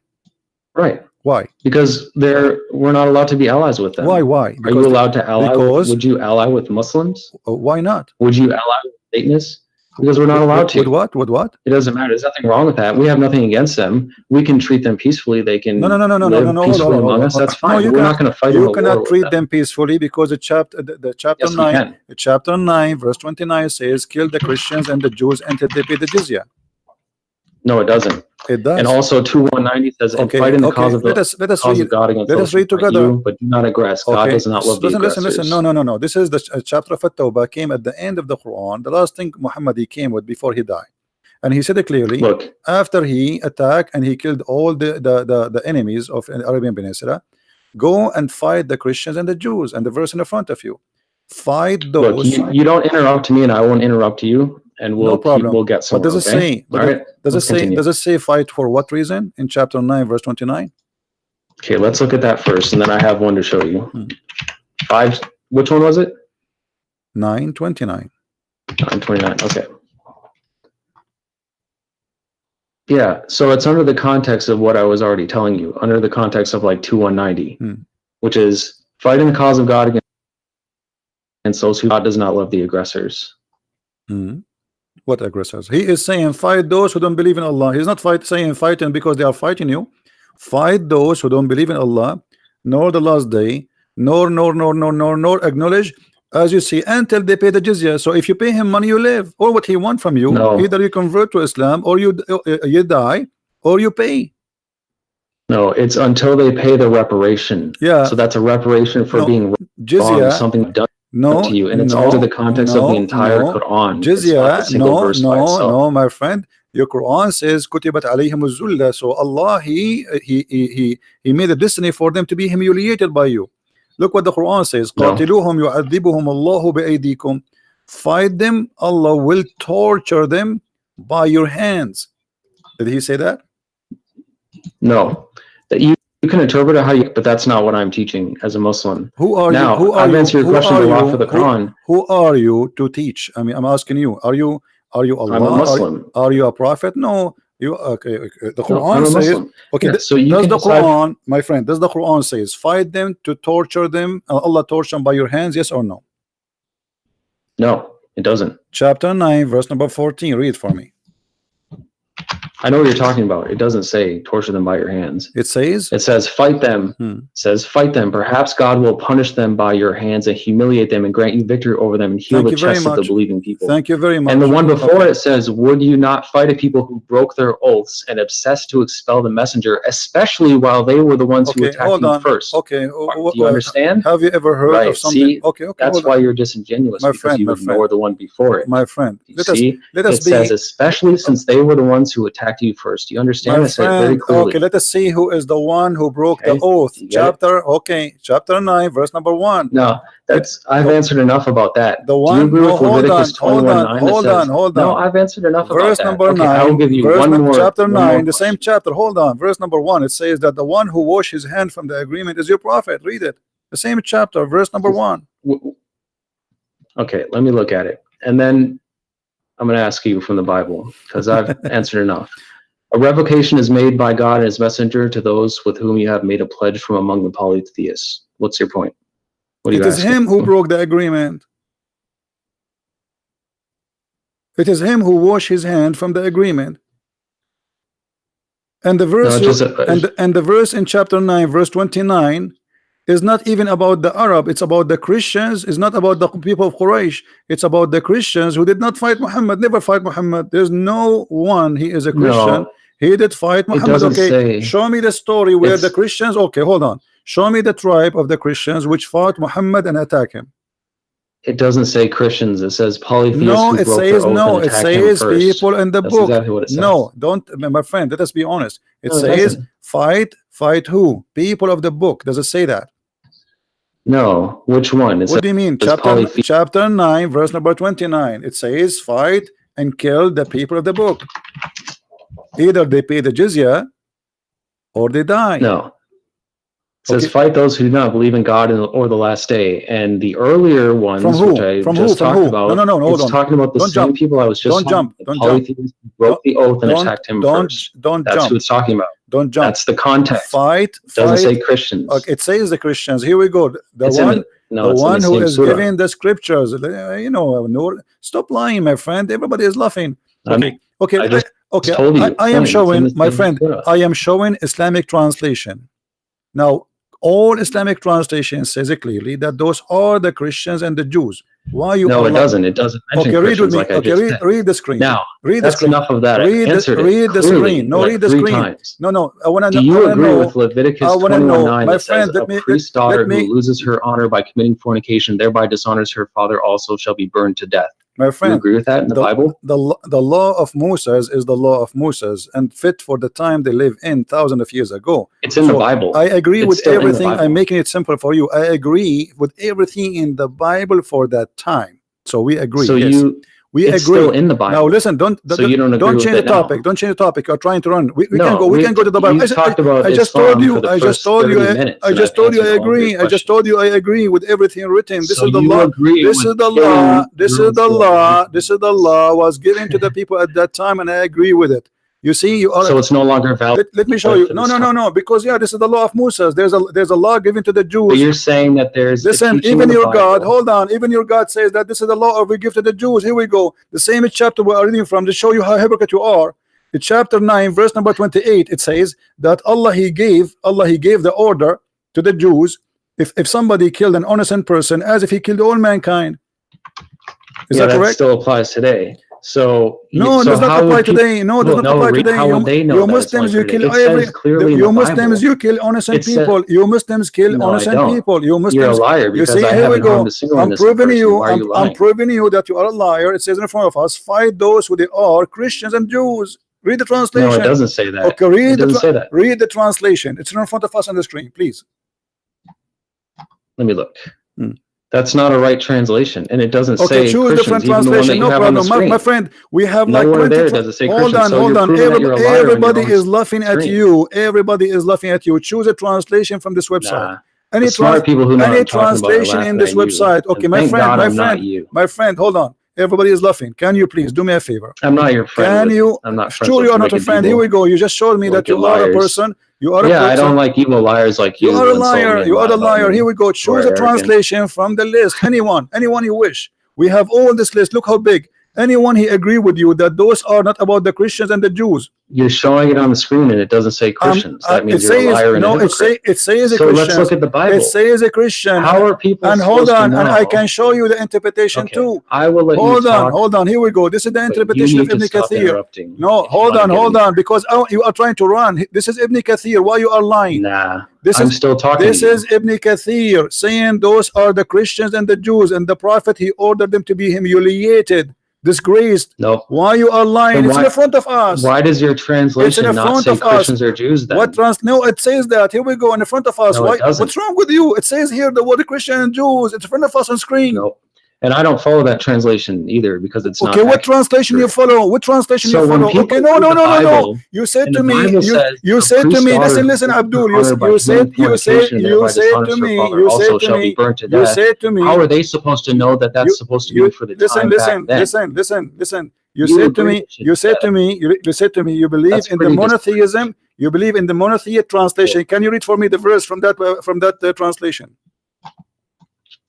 No, you agree that a non-version. Can you read for me? Can you read for me from the translation you quote from me from? So why now you don't want to read? I told you I agree with everything in the Old Testament. All you can do is yell, and you can't answer anything because you know you're wrong. I told you I agree. I am not ashamed. I am not ashamed of my book. This is my book, fit for them, and this is their time. God gave them a law. Then for the record, so now I'm asking Christian you, Prince, why you are lying, saying this admits, verse is not about the Christians? Why you are lying? So for the record, Christian For Prince the record, admits why you that are he saying, agrees why that you don't read for non-virgins me? will- Stop Why interrupting me. you don't read for me the verses which is in the Quran translation, the one you just read for me from before? Can you give me the link? Okay, hold on. But okay, I'm not guys, gonna let you keep can somebody find me the monotheism translation for the Quran, the one who told me he is reading from? Can somebody post the link? Yeah, Google it. It's pretty easy. I already read it to you as well. Hold on. It doesn't. It says fight those who do not believe in the God of the last day. It doesn't say in there. Doesn't say from who? Doesn't say from who? It doesn't say from who. It doesn't say Christians. It says hold on, fight those who do not believe in God in the last day. Okay, the monotheist translation. Hold on. Quran. Yes. So for the record, Christian Prince agrees in Leviticus 21:9 that says, a priest's daughter who loses her honor by committing fornication and thereby dishonors her father also shall be burned to death. So he's saying that any priest's daughter who is a non-virgin should be burned to death. He agrees with that. That's pretty evil and disgusting. You are disgusting. How can you say that? How can you agree with that? That's only you one are verse. disgusting and you are a liar, because I said that's all you can do is insult me because this is the law given to the Jews at their time. This is because the Jews they are very much. Listen. This is the law of Moses, you idiot. Even your God, he says we gave Moses the law and the tablet. You are a liar and you are stupid. Didn't your God, he said that he gave it to Moses? It's so funny that all you can do is did your God says he gave it to Moses? Did your God say he gave it to Moses? Guys, give me the translation for this guy. Let's get him busted live on air. The translation for the monotheist. Can you give me the link? Can you give me a link yourself? Can you post a link? Can you post a link for me in Paltalk? Can you post a link for the translation? So are you going to go around and Can you give me a translation? Can you give me the translation you accept? Stop being a coward. Are you a dangerous? Give me the translation you accept. So if you follow the Bible, are you going to go around to all the churches and find their daughters? No, we don't burn. I mean, that's what it says. This is how stupid you are. It says you who burn.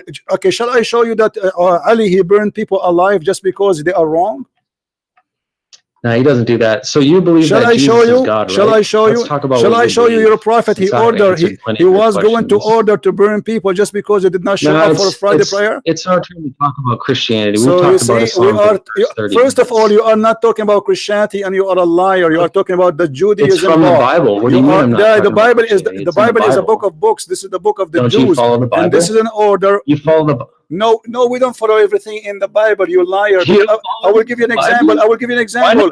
I will give you an example. I will give you an example, a very clear example. In the beginning of the Bible, it says that the man. Follow the entire okay, hold on, and you do say the same. Hold on. Did the children of Adam have sex with their sisters? Yes or no? Did the children of Adam have sex with their sisters?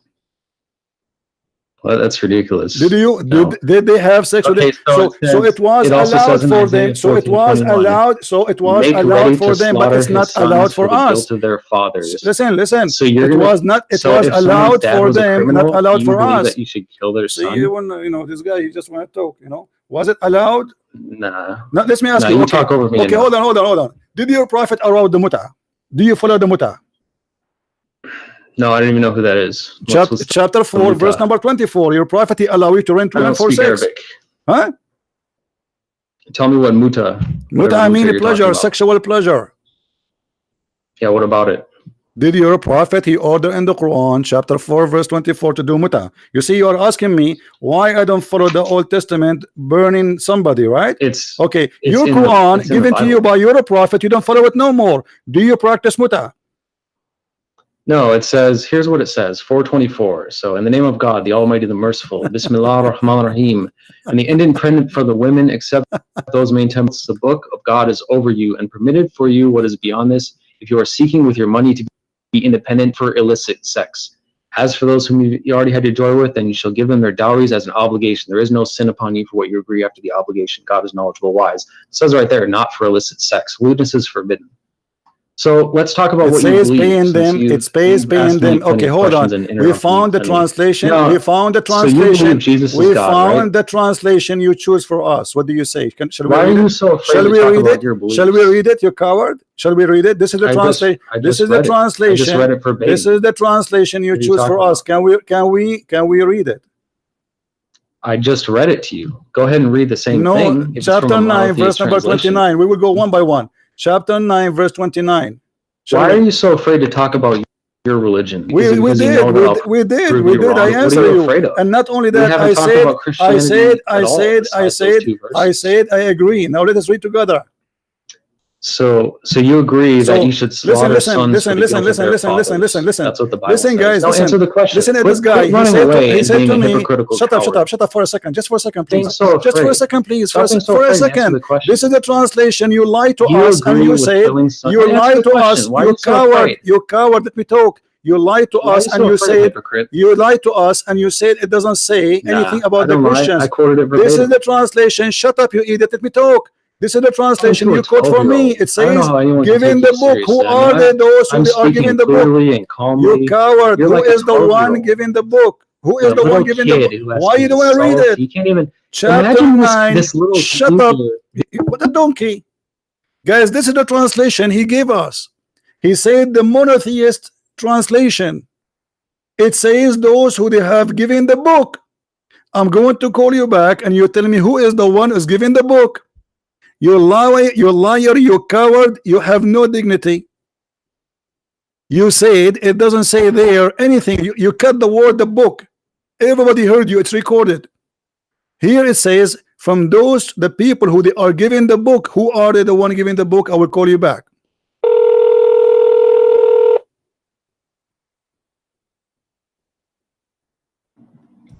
You don't mean a child? Who is the one is giving the book in the translation? Who is the one is giving the book? You want to have a real, you need to be more, because you don't let me talk. You don't let me talk. Who is the one is giving the book? Answer. Who is the one? You said the verse is not about the Christians. Who is the one giving the book? Explain to us. I have let you talk and ask me questions for the I answer you too. I am asking you now. Who is the one is giving the book? You said there's no Christian there. This is not about the Christian. It says in the translation you choose that this is a war against those who don't believe in Allah, from those who they are given the book. People of the book, who are they? Discussion, like any formal who debate. Are they? Why you don't say, okay, tell me, no enough. problem, we are discussing. Tell me, who is the one? Who are they? Those who they are given the book according to Islam. You say this is not about the Christian. This is not about the Jews. Either you apologize, you say you were stupid, or you say I was lying, or you say the truth. Okay, who is the one is giving the book? I will answer in a minute, but you need to shut up and learn to have a normal listening. conversation. Go ahead. I'm listening. Go ahead. Who is the one giving the book? In a normal debate, we are not debating. This is not the debate. You are a kid. You are a kid. You are a kid. You are a kid. You are a kid. You are a liar. I don't respect you. Answer. In a debate, they don't allow one person to constantly yell and interrupt the other person. You are the one. You are the one who interrupting. I'm asking you. You change the topic. You change the topic because you are a coward. Now answer. Stop talking. Stop talking. Saying nothing. What is the answer? What is the answer? What is the answer? You potato. What is the answer? Are you going to answer or not? Are you going to answer? If there's any Christians who want to have a real discussion, then contact me. We can have an actual No, don't run.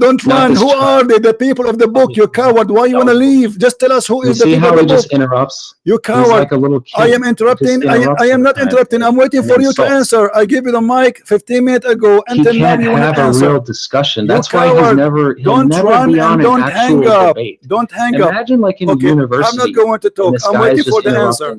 I'm waiting for the answer. Go ahead.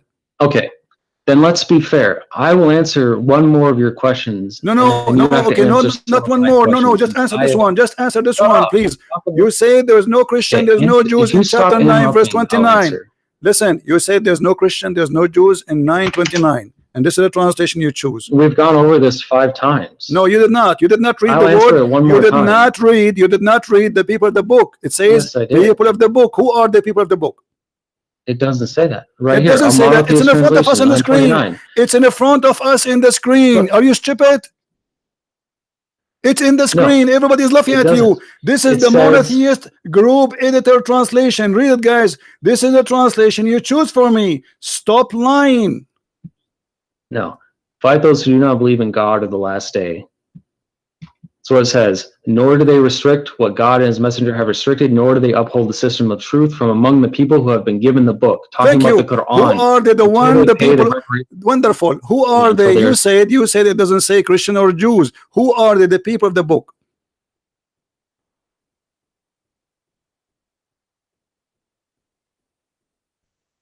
It doesn't say Quran. It's talking about the My system friend, of who truth. are they? The people of When the you give book. them the Who book. are they? The people of the book. The Hindus, the Buddhas, the atheists. Who are No, they? Who are they? it's the Who polytheists that are are they? explained The people of the book. earlier The in the people of the book surah. are I just told polytheists. Are you. you a donkey? What is their book? Stop What is interrupting. the name of their book? What is the name You of the need to what learn is the to name talk of to their people book? like an What is adult if you want to shut have a up, you real idiot. Don't call me conversation. again. You are just a kid donkey. Coward. Every single Muslim agree that this is about I lost my voice. Christian friends, do you agree with the old? I agree with every verse in the Old Testament, and we are not ashamed of it. But because you are ashamed, you are covering up. You are reading for me a book written thousands of years ago, fit for their time, and because the Jews are people of dignity, not like you, who your prophet allow you to hire women for sex. So if a woman she did do adultery anyway, the punishment for adultery in the Jewish law is death. It is death anyway. And your prophet he copied that from the Jews, but yet we cannot fight in the Quran. And you coward, you say to me you follow the Quran only, but we cannot find the punishment of adultery in the Quran of stoning. Why? Because the goat ate it. And look, we showed him the translation he chose. He jumped it. He did not read the people of the book, and he did not agree. He did not say who are those people of the book. And later at the end, he says the polytheist. What is the polytheist? Is that a new religion? What is that? Who is the one giving the book? What is the name of the book?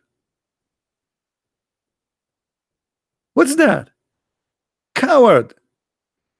But I'm so glad that you've been cut and recorded. Christian Prince, do you agree with burning? Do you agree with the stoning? Today we don't stone. Obviously we don't do that. What does that mean? That's mean that this was fit for that time. Even Jesus in his time, he said to them, to the women who the Jews they were going to stone her, he said, I don't judge you too, and he let her free. Jesus said, it's been said to you, but I say to you, which means there is something been said to the Jews, and there is something been said to us, including the Jews too, who follow the Messiah. You are silly and you are stupid. The children of Adam, they used to have sex with their sister. Can we do that? It was allowed for a reason, for a time. But you Muslims, you are ashamed of your book. But the most amazing thing that this person who is opening Google and try to ask me questions about the Bible, he said amazing answers like the sun set in the murky water. And the sun, yes, every day goes from the east to the west, agreeing with the Quran and claiming that this is what is right. You might agree, disagree about the Bible, but to be honest, always about the Old Testament, we have to compare how people used to live thousands of years ago. When the Jews they have a law, other nations they used to eat each other alive. Actually, not long time ago, Christianity come to many nations, and those nations used to eat people alive. They cook them, they eat them. So we are talking about Allah when the Arab, your ancestors, Muhammad himself, he used to worship stones thousands of years after Moses, kissing stones. And if this is horrible, why your prophet he follow Moses and why he approve him?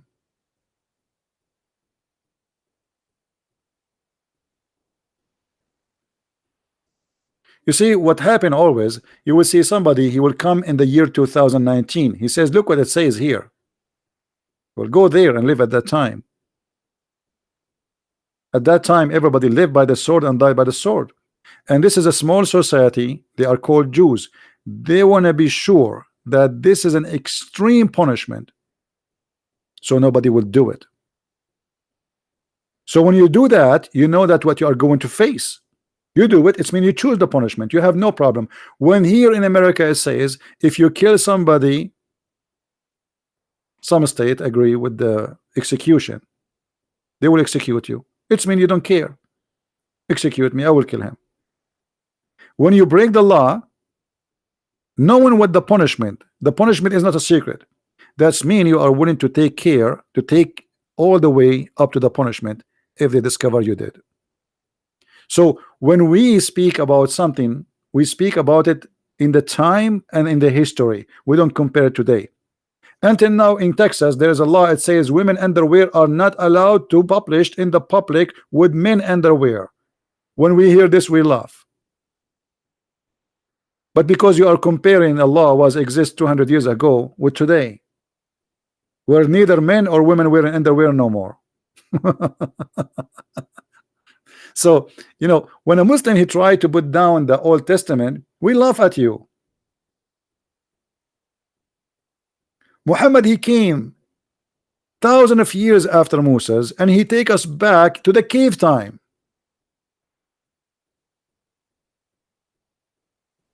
And the proof, it is you who said that the sun set in a murky water. That is beyond the cave time. And look here at the Prophet Muhammad, who is supposedly a prophet of God. He says that if a woman they are lesbian, we jail them until they die.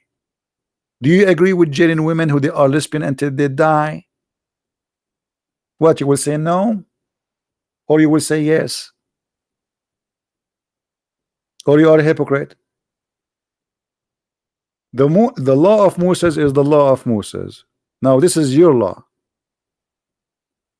And if somebody is a gay, we beat him with sandals. And here you see how the God of Islam is discriminating between men having sex together and women having sex together. If a man have sex with a man, we beat him with sandal, and if he repent, we let him go. But if a woman having sex with the women, we jail them until they die. What kind of justice is that? Why the punishment for women she is being lesbian is jail until they die, but if a man is being a gay, he repent, and the punishment maximum, you beat him with sandal. You beat a gay with a sandal, he get excited.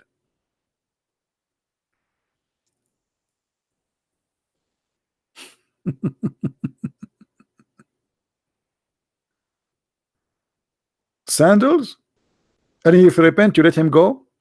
But yet the women, if she have the same crime, we jail them until they die. Why? Which one is more ugly? Two women kissing each other, touching each other, or a man doing a man? Which one is more ugly? So why the punishment of the women have no mercy, and until death you jail them, but a man, if you repent, he go?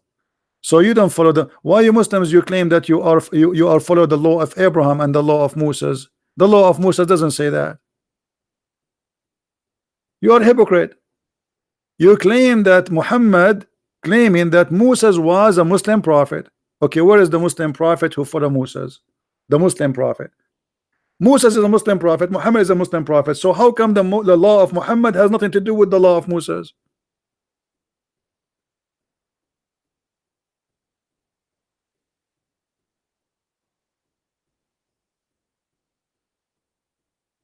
And you notice like how he keeps shouting, talking, he will not answer. I said to you, I agree with everything in the Bible. I agree with everything. Those things fit perfectly for that time. At that time, people don't have even law. People, people live by the sword and die by the sword. Israel, the whole nation, been taken as slaves. The whole nation, not 100, 200. They grab them all as if they are goats. Have you ever heard of such a thing? So you want to compare people who live 3,000 years ago with people who live 3,000 years ago. Not you come today where women they go in the beach and they are almost wearing nothing.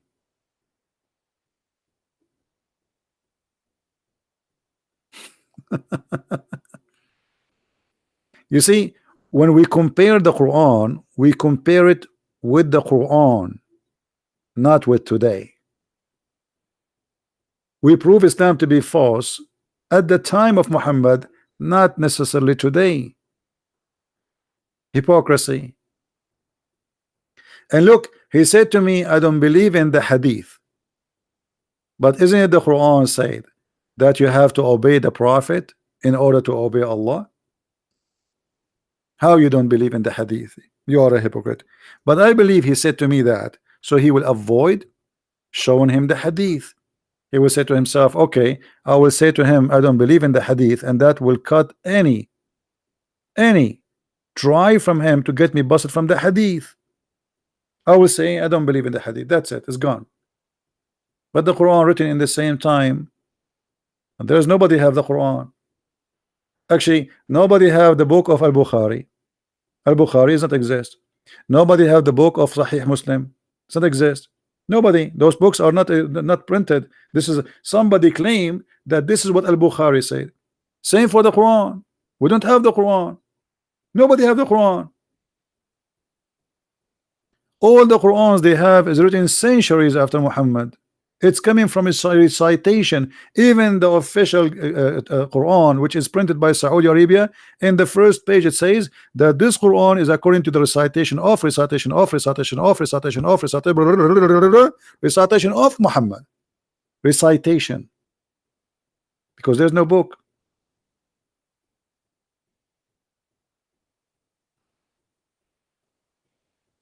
So what is your book? And not only that, Muhammad himself, he said that the one who obey the messenger, he obey Allah. You say I don't believe in the hadith. That's mean the Quran proven to us to be short of logic, because now how we can obey the Prophet if we don't receive the word of the Prophet? Correct, guys? If I'm a Muslim, God forbid, and I want to obey the messenger, how I can obey the messenger if I did not get the words of the messengers? Because the Quran says I have to obey the messenger, and by obeying the messenger I obey Allah, because Muhammad is more important than Allah. Okay, I want to obey the messenger. What is the word of the messenger? The Quran is the word of Allah, supposedly. So how you lie to us and you say I am not going to accept the hadith? How we can obey Allah messenger without the hadith?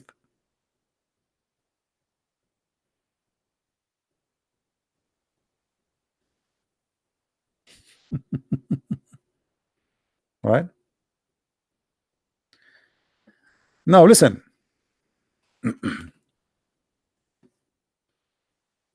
I want every one of you to copy this video, especially since we start talking, and let everybody laugh at this cult who believe that the sun set in the murky water, and this guy trying to convince us that the sun is so small.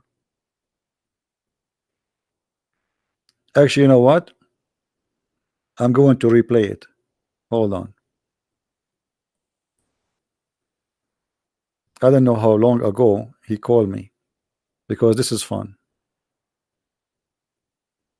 When he started talking, by the way, I thought he is like I mean, he's being funny or something, you know, but this guy is serious. This guy is serious. He's very serious. He's talking about, you just said how we see the sun. That's mean that the sun setting, sunset, sunrise, correct? I mean, you can say that water is running. You know, is that wrong? No, the water is running. Yes, water is running. No, water is running. If it's running, it doesn't literally run. No, it does. It doesn't literally run, just like the sun. It moves. No, it does. It does. The water run. The water move from A to B. Water has legs. You're saying that water can run with legs. Water doesn't have legs. My friend, running have nothing to do. I'm saying running have to do nothing to do. Okay. Remember. First of all, you are not reading the Quran. Quran is not meant to be in English. In Arabic, it says tajri. It actually is. Tajri. No, it's in Arabic. Tajri. Yeah, I know. The word tajri, it's mean go ahead. You run. It's running from location to location. Now, you said and you agreed that this is about how we see the sun.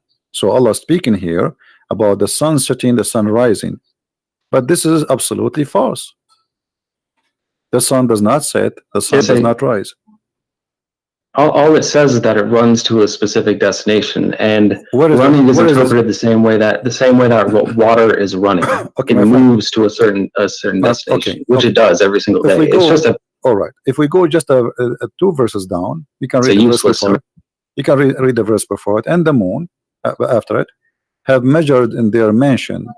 The Quran believe that the moon have mansions, and this is what the religions before believe, that the moon he have mansions, he live in the places, and he move from place to place. And people, even the Sabian, they used to go, and when the moon disappear, they go to the second town to welcome him in the other town, because this is a new moon. Now here you notice that the moon have houses, and he says to you, and he run in the old way, as it was in the old way. But this is not true. I mean, this is false. Now if we go in verse number 40, it says, it's not permitted for the sun to catch up the moon, nor can the night outstrip the day. Each just swim along in its own orbit. Is that correct? Yeah, swimming in an orbit. But let's take one thing at a time. It's also important to quote the Quran correctly and not just interpret it, like not just use your own words every time. So 36:39 says, and the moon we have measured it to appear in stages until it returns like an old palm sheath, which it does. It's like the different stages of the moon, which is But here it says it live in mansions. And is that true? There's mansions for the moon? No, I'd say that in the Quran. It says? It says it appears. It says No. it's in front of us. Everybody can read. I'm reading your Muslim translation, not my translation. Yeah, which one are you talking about? 36:39? Yes. Yeah, it says, and the moon we have made appear in stages. What? So if you want to read from the one that I read from, it's the monotheist translation. What translation you are reading? Here, I'll post it in chat. You can Google it. It's called a monotheist translation. Otherwise, you can go here. Monotheist? To what does that mean, monotheist? Yeah, monotheist means one monotheist. That's what we are. We reverence one God. That is a new form. Monotheist. Let me see if we have it here. Yeah. Monotheist. It says it in it as well. It talks about monotheism. Okay. Yeah, but my friend, do you speak Arabic? Only some. I don't speak it fluently because it's not my native tongue. But I should learn it. This translation is absolutely false, my friend. It says, وَالْقَمَرُ قَدَّرْنَا مَنَازِلَ حَتَّى عَادَ كَالْعُرْجُونِ الْقَدِيمِ. So it says the word manazil. So how this guy, whoever translated this translation, he said, you can copy this word manazil as you see in the screen, post it in Google, and you will see it mean houses or mansions. So this is a false translation. Well, there's lots of translations that translate it that says the moon we have measured it to appear in stages, and Arabic is a rich language. Anyway, guys, you can play it later. Please download the video after we finish, and you can cut the part where if you want to make it short, where this Muhammadan, he says the sun is swimming and going in the murky water. Actually, I just got some coffee. I missed the coffee. But it's very funny how a Muslim always try to fabricate. Right away, they don't want interpretation of any scholar. They don't want the hadith. And he is a Muslim. He is the one who understands the Quran. And now, after understanding the Quran, he come with the conclusion that the sun set in the murky water. Hey Zuha, how are you? Guys, Zuha, she was making fun in her comment. I made a video about her comment, if you remember. She said how the Bible says that the sun is created in the fourth day. How are you, Zuha? Zuha, so you are making fun of the Bible for saying that, but the Bible says in the beginning, God, not Allah, created the light. So we have light, but in your Quran, Allah created the light at the end. And not only that, your prophet, he says Allah created the sun in Wednesday. So what do you think, Zuha? Do you like to laugh at Allah? Because you said this is against the science. Everybody, I have a video, everybody can watch it. Your comment is there. Correct, guys? Your comment is there. I am a normal human being.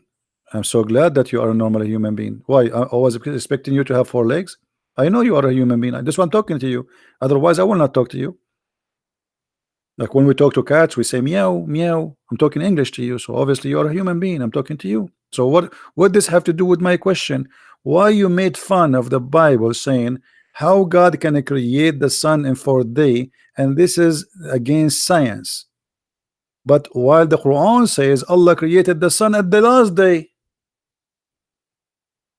So now you are a human being, like a week ago you were not. Hmm? Isn't it this is Quran? Your Quran? Let us go to the Quran. This is your Quran, not my Quran. It says that Allah, the last thing He created, it was the lamps. The last thing after He finished everything, the human, the animals, everything. So what we will do now, Zuha? What do you think? Chapter 41, verse number 10. Allah He create number 9 actually. He created the earth in 2 days. And then in 4 days, He put mountains in the top of the earth. Allah, He imported mountains from Home Depot. He brought the trucks, and then He placed the mountains in the top of the earth. Okay. And then He created the grass and the trees and everything, as you see. And then after that, He went to the sky, and the sky was totally smoke. There's nothing there. Nothing. Smoke. Nothing. And then He completed them as 7 heavens. All right. And then He created the lights only in the lowest heaven. This is the last thing Allah He did. Do you see it? The last thing Allah did, He created the day and the night according to this verse. So what do you think, Zoha? Are you going to leave Islam now?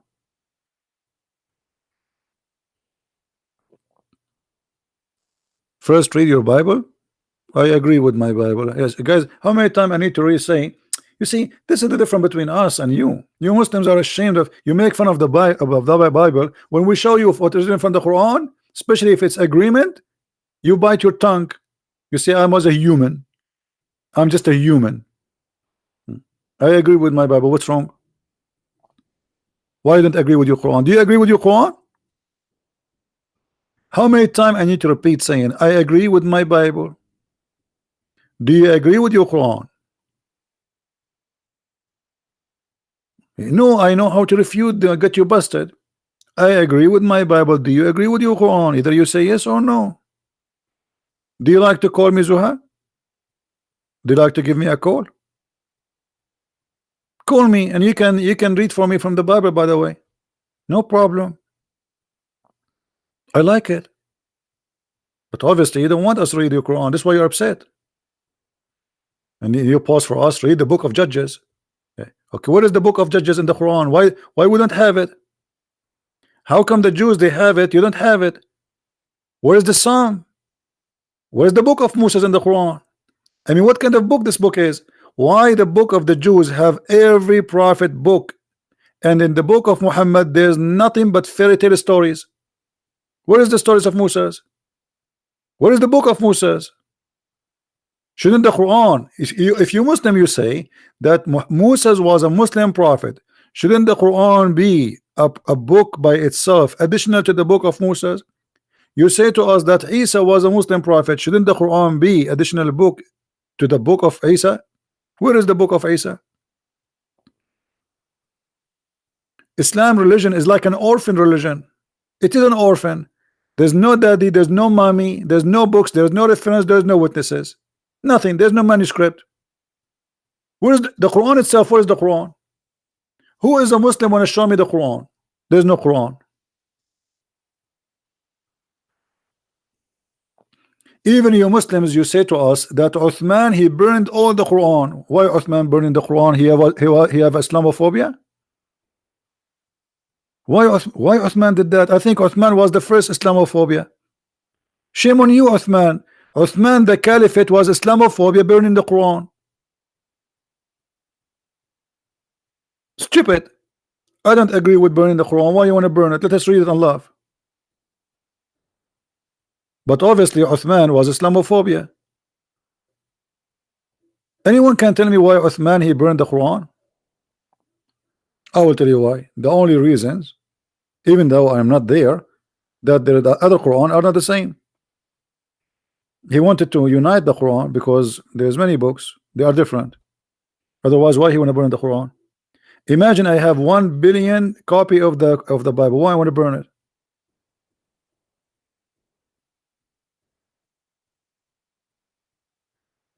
Do we have any Muslim would like to call us?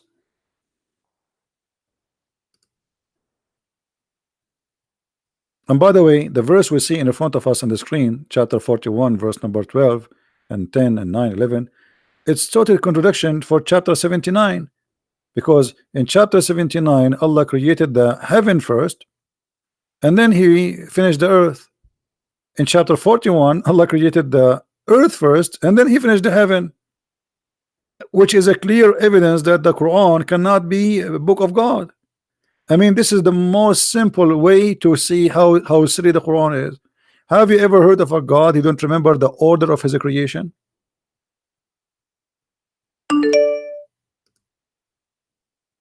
Huh?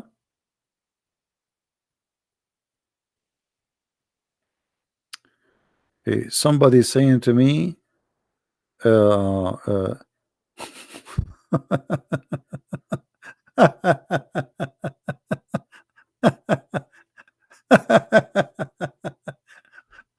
that's a good one. Guys, somebody says to me, I am from the Mossad. Do you like to work for us? I work for Jesus, my friend. What Mossad? I don't know how stupid what you are saying to me. We work for Jesus. This is our employer. What Mossad? I know how silly you are.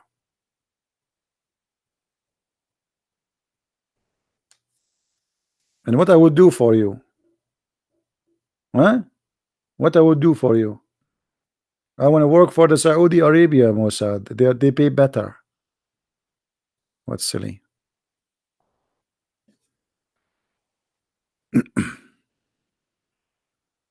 And by the way, we debate the Jews too. I have many videos getting many Jews busted. So what do you want? What do you want me to work for? I get a lot of Jews busted. If you bring me Netanyahu here, I will spank him.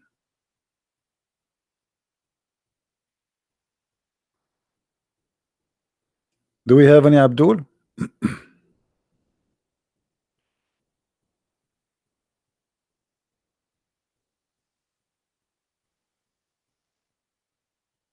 Anyone? Yeah, you know, we don't take a side. I mean, anyone who is wrong, he's wrong. That's it. I made many videos, you know, rabbi, even Christian minister, Protestant, Catholic, I don't care. You say something wrong, I'm against you. It doesn't matter who you are. And the Jews, they will not be saved unless they accept the Messiah. They are not better than the Muslims. There's no salvation but by the Messiah. As simple as that. Yes, you believe in the same God. Yes, you believe in the Old Testament.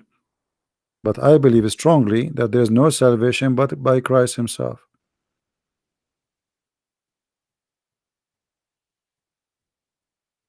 So what if you are a Jew? For me, you don't believe in the Messiah, you are lost. Yeah, we are not talking about who blow up himself. This is not the topic. You see, we are talking about salvation. We are not talking about, we are talking about at the end of the day, you see, all of us, we will die. For me as a Christian, I believe there is no salvation except by the Messiah. Moses will not save me. Abraham will not save me. Nobody will save me. There's one name only can save me. As simple as that. This is what Christianity is about. I am the door. I am the truth. I am the resurrection. And yet the Muslims, they say to us where Jesus says, I am God, worship me. That's a good one, isn't it? I am the life. I mean, even by the way, Allah, he tried to copy the name of Jesus, which means Muhammad. So Allah, he can't call himself the resurrector. That is Jesus. Allah resurrect nobody. Show me where Allah, he was able to resurrect even a chicken. Stories, no witnesses for anything. Even the Quran says it clearly. that Allah he refrained from sending miracles. Have you ever heard of a God he refrained? Why? Are you from the yellow vest in France? What do you want? You want less tax? God always make miracle. He's a miracle. Whatever he do, it's a miracle. Whatever God he do, it is a miracle. So how God, who is a miracle, he cannot do miracles no more, and he says we refrain? That's an excuse. You refrain?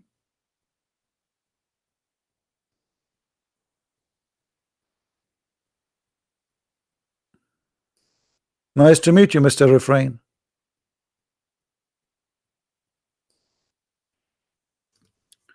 And when the Muslims they say that the Prophet of Allah have a miracle, what is that? Marrying a child, she is 6 years old. What is that? Go into the seventh heaven and there is no witnesses? Show me the miracles of Muhammad in the Quran. They say to you, the moon, brother, the moon, split the moon. The Quran never says Muhammad split the moon. The Quran says the judgment is near and the moon split. As of Allah have nothing to do with it.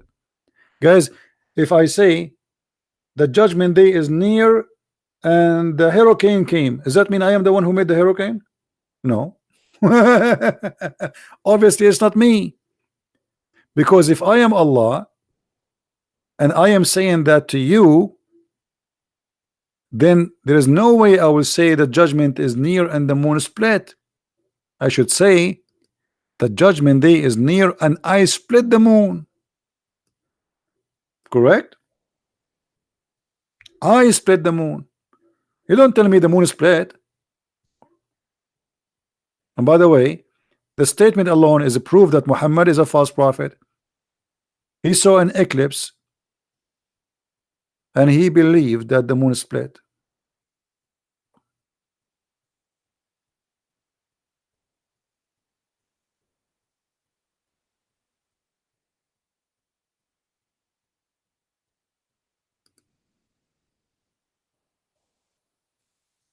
Do you see it?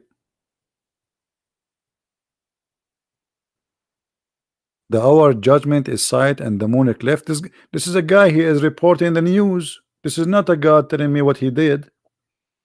Okay, guys, the thunder is in the sky and the rain is coming. Oh, but I did not say I am the one who made the thunder. Neither I am the one who sent the rain.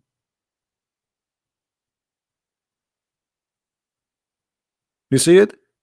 This is the miracle they claim, and this miracle proven to us that Islam is to be false.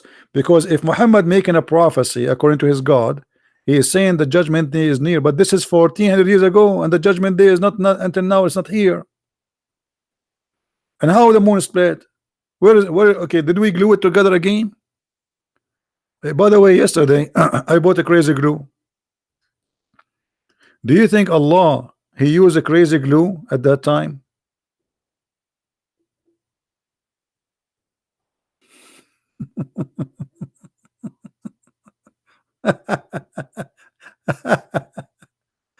Oh boy.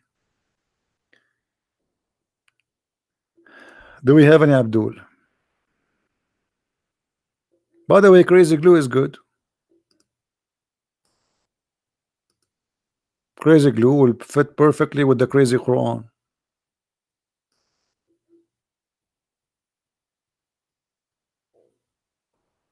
Because you have to be crazy to believe that the moon split asunder. And what happened? Allah changed his mind after he split it. Okay, this is a sign of judgment day. That's mean judgment day. So what happened? He changed his mind. He put it together again. He looked suddenly at his smartwatch. He said, oh, it's too early. I'm going to change the hour now. You split it already.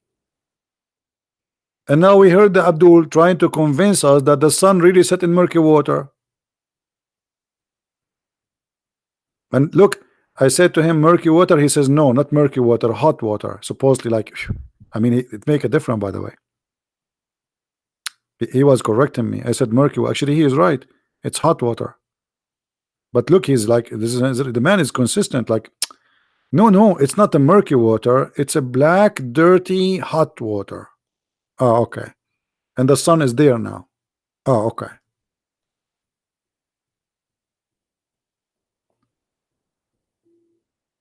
And then they go and they quote for you from the Old Testament, says, do you agree with this? I agree with every single word in the Old Testament. We are not like you, ashamed of our book. Why I will not agree? This is why we call it the holy book. Otherwise, why we call it holy book? Why we have it as our book? There's a law was given to people who they live in a time, and that is their law. And this is why Jesus, he complete the law, he fulfilled the law. I did not came to destroy, I came to complete. So the law was not perfected yet, and the Messiah, he perfected the law. So people before the Messiah was living by the law. People after the Messiah, they are living by the grace of God.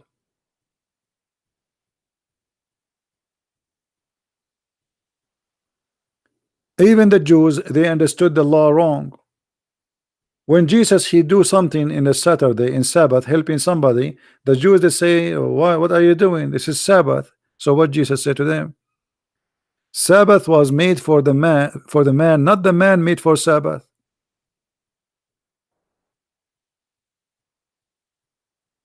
So you go and you say to me, the book says Sabbath, Sabbath. If you break the Sabbath, we will do this to you. But obviously the Jews, they were not practicing the law correctly. They have their own wrong interpretation.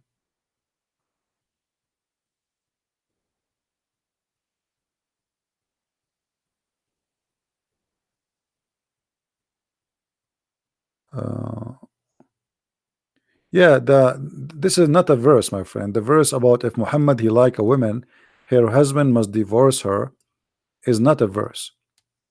This is in the interpretation.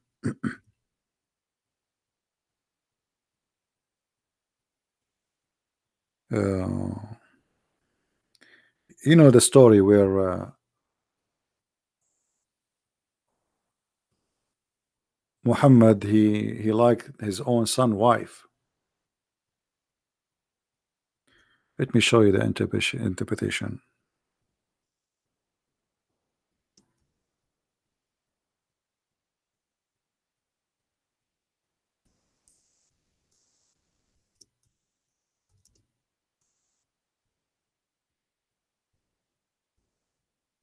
But those you will not find in English anyway.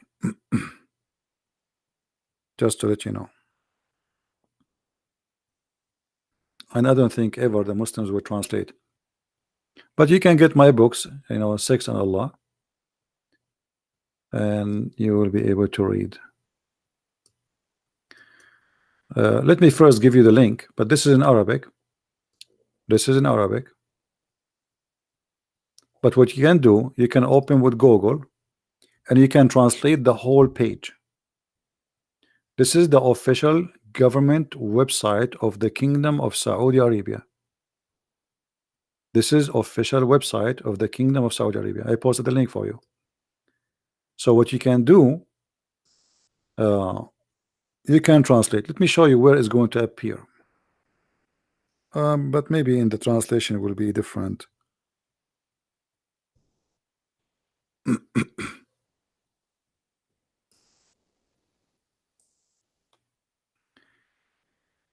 Here where it says,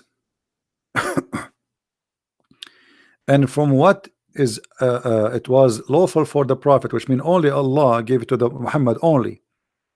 The first, the best of the booty. Muhammad, he will get the biggest TV in the booty. We attack a house, I take the best of it. Allah made for him an order alone. Then number two, to take the fifth from the booty. Number three, the prayer. Number four, to have increase of number of wives. Number five, to offer women by hiba, which means to give herself. You do not need to marry her. You do not need to ask for engagement. She give herself. She is lawful. Number six, to have sex with the women without the permission of her father. Number seven, to do that, to have sex with the women without paying a dowry, because it's sex, is not marriage. Number eight, to have sex during doing Hajj or going around the Kaaba. Number nine, If he take an oath, he can take an oath to his wife, but he can break it. It's lawful for him. Number 10, and here is the problem, or all of them they are problem actually. إذا وقع بصره على امرأة وجب على زوجها طلاقها. If his eyes fall into a woman, her husband must divorce her, and it is lawful for him to F her. Let us use a Google translation. All right, Google will not really give a good translation, but you know.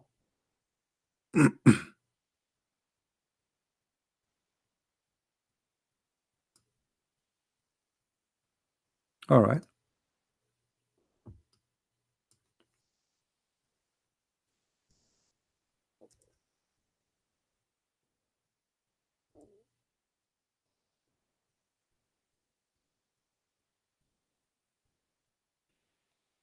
here we go.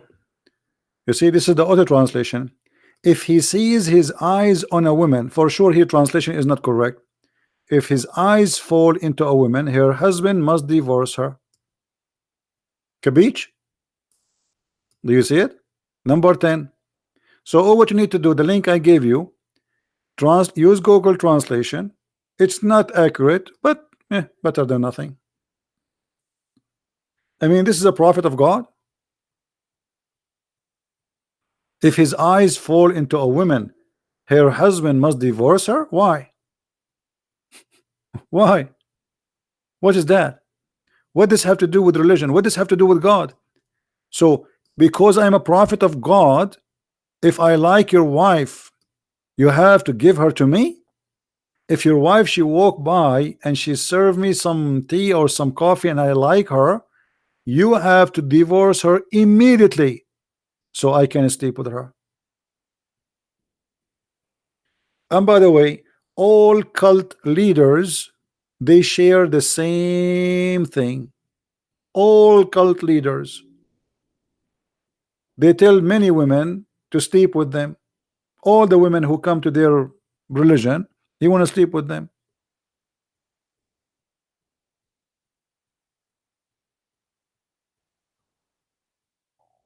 And you see, this is the Islamic official government website of the Kingdom of Saudi Arabia. Let me post the link again. You can open it with Google.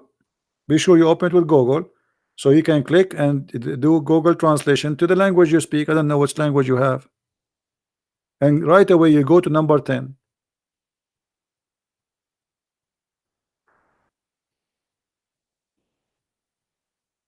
What those numbers you are giving me, Bomba? What those numbers, Bomba?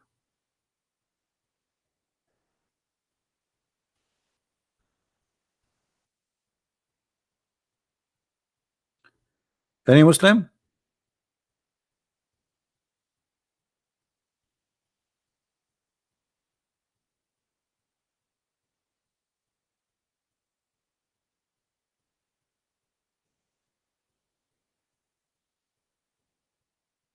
Any Muhammadan?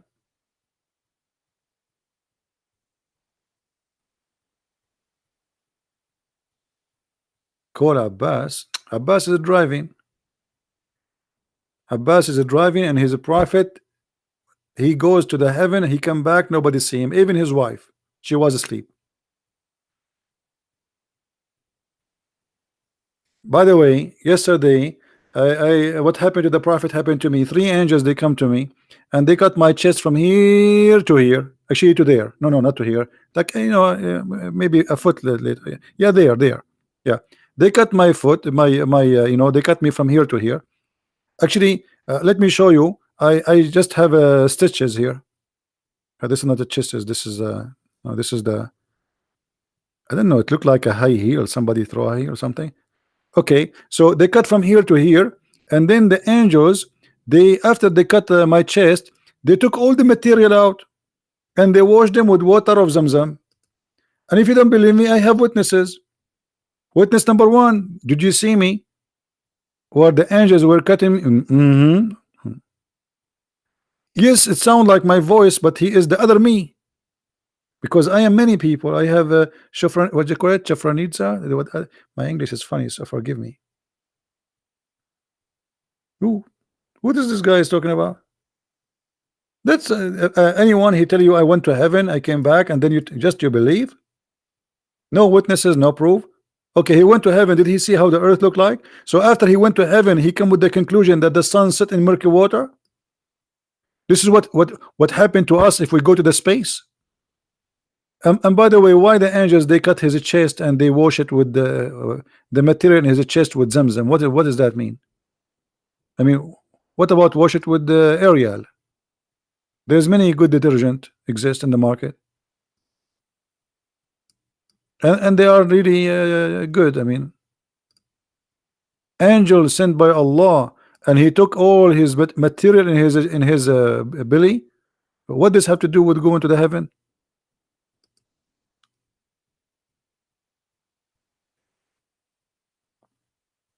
By the way, I heard, brothers, that hold on, let us call Zach and I.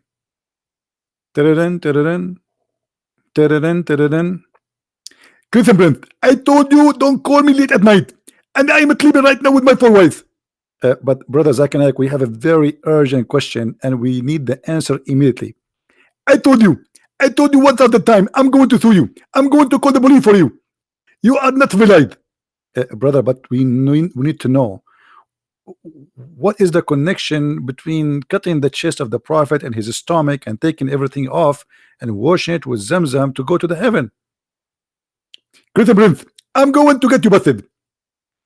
According to NASA, all the space people who went to the heaven, actually to the space, before they went to the moon, what they do to them? They do surgery, and they are sure that they are very healthy. So they do X-ray. In the time of the prophet, there's no X-ray. So the angel, they cut his teeth and they took everything off to be sure everything is fine, and then they put it back. So because they want to be sure that he is healthy because he will go to the space? Absolutely. And I think now I get you busted. Well, I have to agree. I mean, your answers, by the way, is amazing. Amazing how fast you make those answers. I told you, I'm smarter than you, and I am more sexy than you, and I know it. And don't call me again. Hello. He hang up. Anyone knows what the point?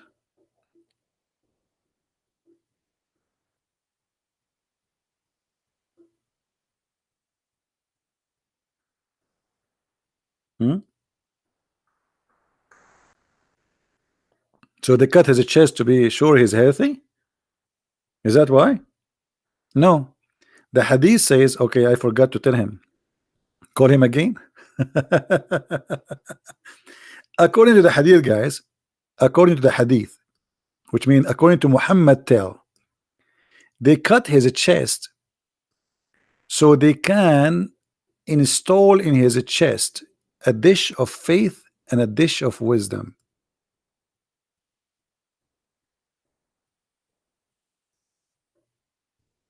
Let us find the hadith. Have you ever heard of a religion like this?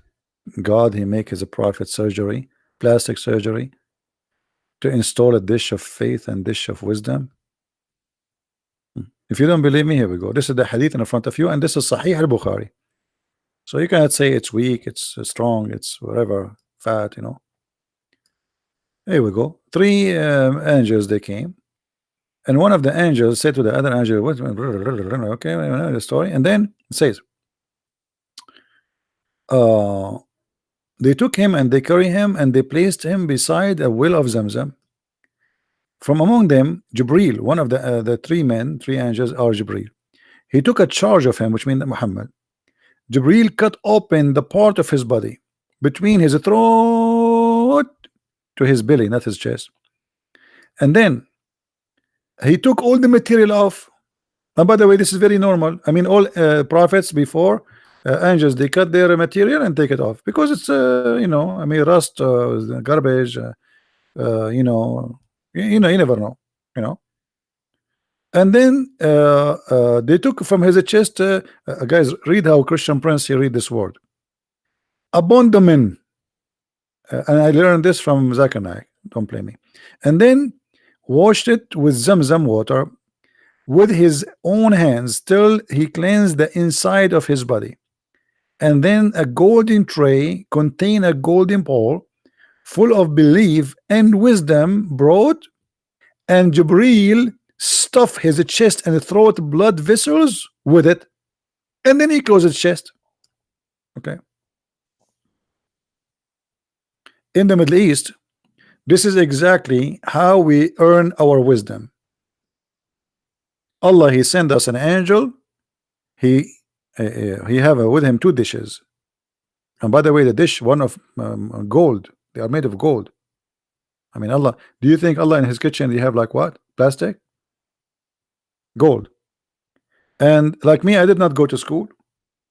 That's why my English is perfect, because Allah, he installed English in my chest, and this is why, again, quote unquote, my English is perfect, because Allah, he installed a dish of English in my chest.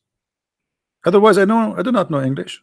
Like I woke up after the surgery, I start saying hello, it's me you are looking for, you know.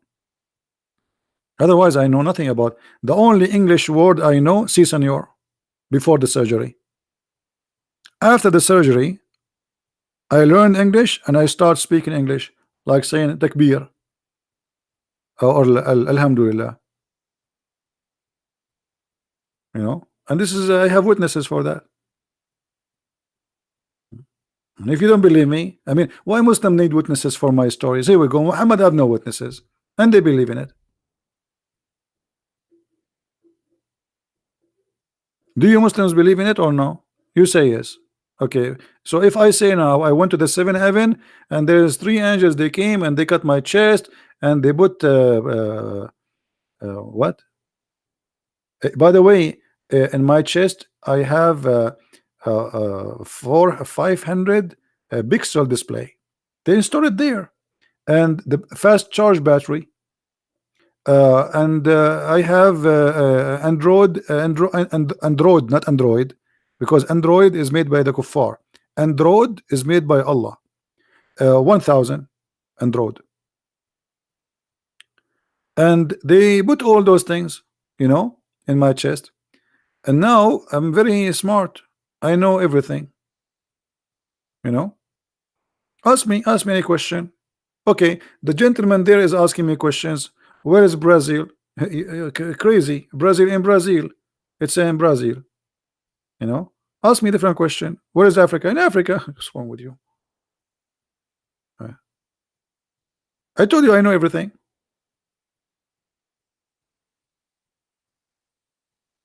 Yeah, and I know things you do not know.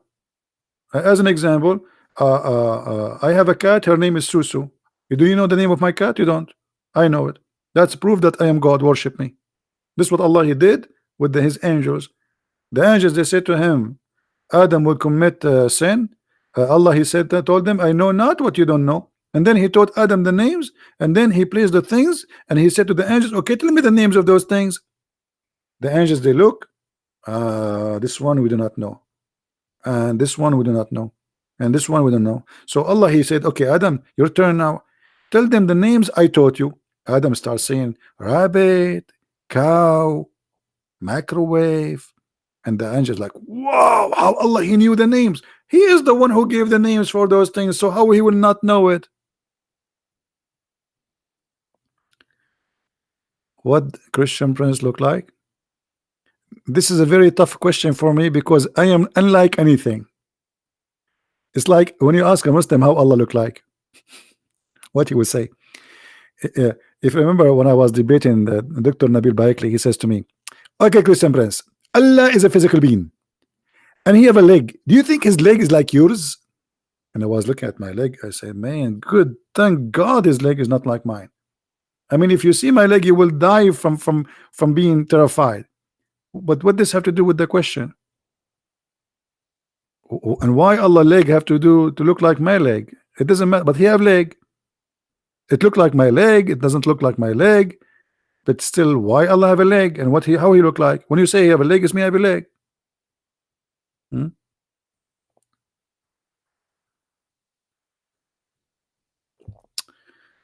Anyway, Do we have any Abdul?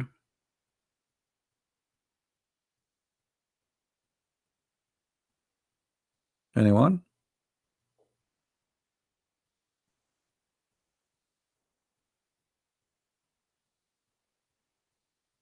Actually, I'm afraid. I'm afraid that one day the atheist will use how I look like against us as a Christians to prove that we are coming from the ape. That's why I don't open my camera, brother. I'm not handsome like the Prophet Muhammad. There's a video, a guy he described how the Prophet looked like. I don't know if how many of you watch it. If you watch it, you will die laughing. He says, there's a guy, he came in the middle of the night, and then he saw the Prophet, and then look at the moon, and then he looked at the Prophet, and then he looked at the moon, and then he looked at the Prophet, and then he looked at the moon, and then he looked at the Prophet. And the guy is like, he is very emotional when he's talking in the video. Let me do it the same. He do it. He came, and the Prophet was coming, and there's a background music, like, very, very sincere music. And he saw the Prophet, and he saw the moon, and he looked at the moon, and he looked at the prophets, and he looked at the moon, and he looked at the Prophet, and he looked at the moon, and he looked at the Prophet, and he looked at the moon, and he looked at the Prophet. Come on, are we going to stay the whole night saying that? Conclusion: the Prophet is whiter than the moon.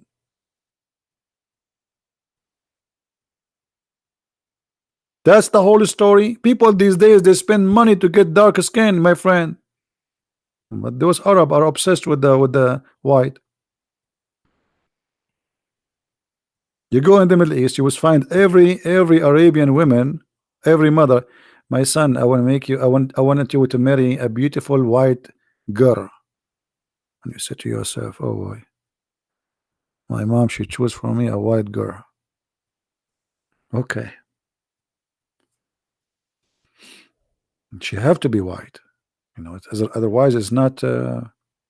Actually, in the old days, I don't know if I told you that Muhammad, he promised them that a woman will have 1 mile bomb, right? 1 mile in the heaven.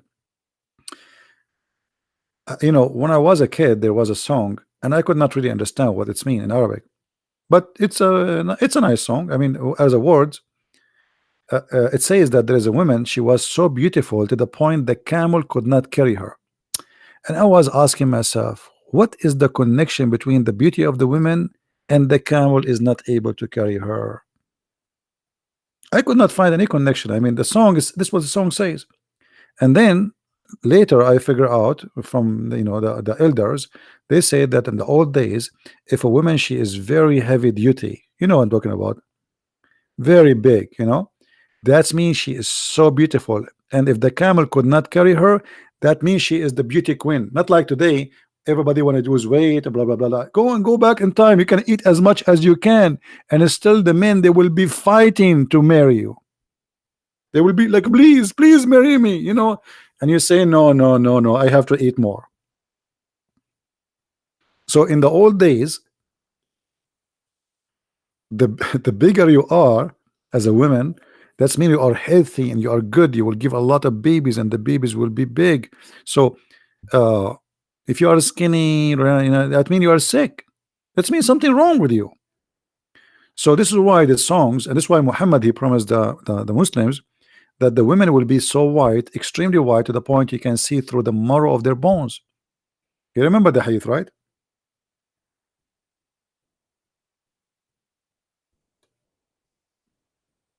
You see it? Because the Arab, they love women who they are extremely white. Not only white, they have to be really, really white. This is why the word hur is about something extremely white, and it's a transparent. It's like a grape. Grape is hur. Grape. If you look at the grape, you put it in the light, you see through. You see the seed. You know. Anyway,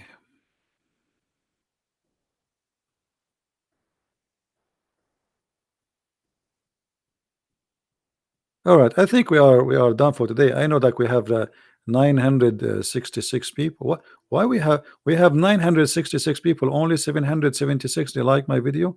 13 Muslims did not like it. Why? How sad. How sad. Guys, what do you think if I have a TV station, big one, and I'm doing every day a show? How many millions will watch it? And how many people will sue me for dying laughing?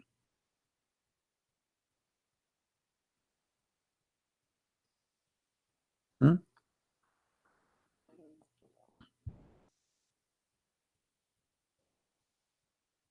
Unbelievable.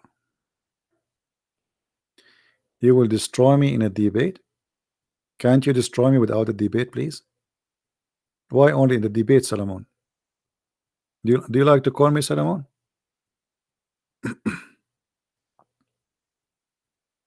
Solomon wanna destroy me in a debate. Okay, Solomon, shall we start? Do you wanna call me?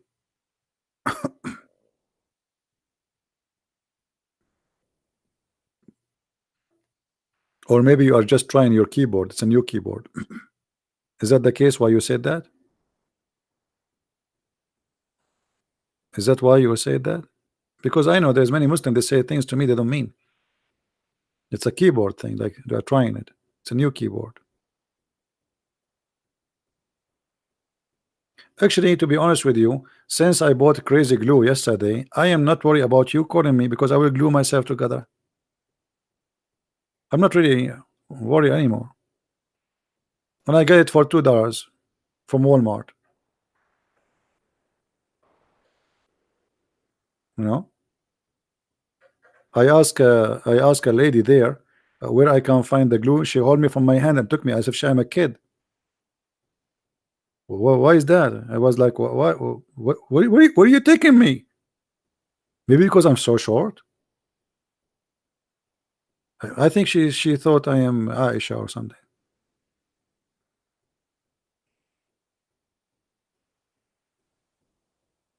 So, Solomon, you want to call me or what?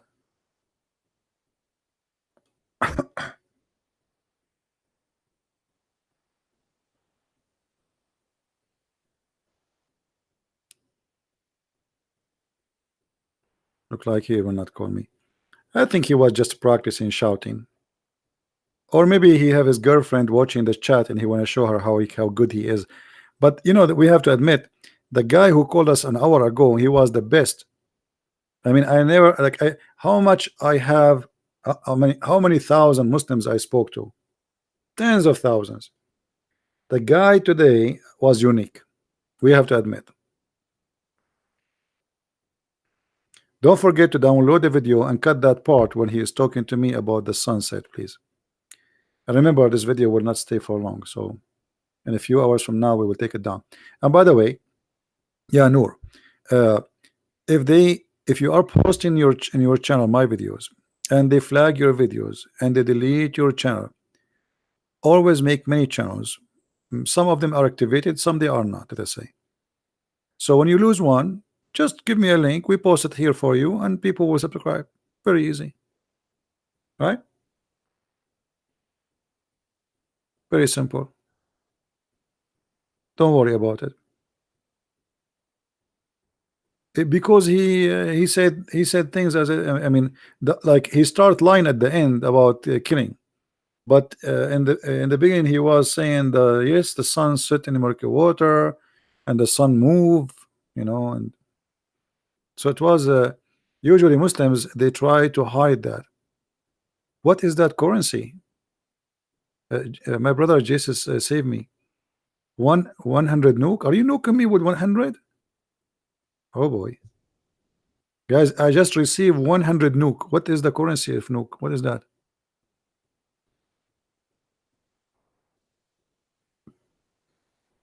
I have 100 nuke now. I am God. To you answer the question that is distinct between I am God. You are God, Solomon.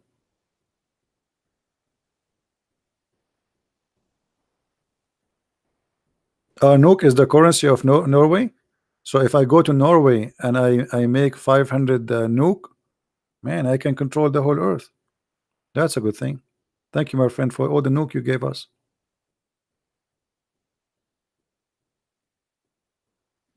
Actually, I want to go to Norway, but it's expensive. I mean, the currency of that country will nuke me in the ground before I buy a sandwich there. I will take the first flight and go back. I saw once a video YouTube. He was talking. He bought a sandwich. How much it cost him? It's so expensive. So your nuke will nuke us down if we go to. I will be homeless there.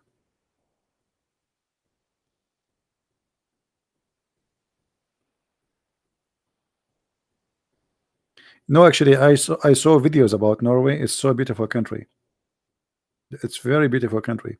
Yes, they have a tough winter, but it's really beautiful country. They are lucky actually, and I hope they will take care of their country and they will protect it from all the risk they are facing, because those countries, they are attracting many foreigners, and if you keep receiving foreigners, then the country will be out of Norwegian, in Norway, and then you yourself, you will become a foreigner in your land, and they will kick you out. You became minority, right?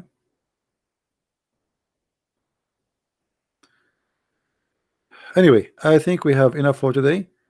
Please don't forget to download the video right after we finish. It might take maybe 20 minutes for it to be ready, but specifically the part uh, where we spoke with this guy, please download and share it with your friend.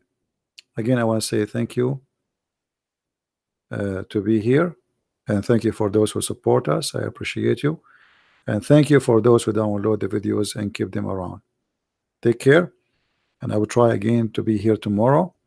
Maybe we can find another fish which is fishy, right? Let us hope. But today I did not really do good, because in the last 3 days we have every day live on air a Muslim leaving Islam.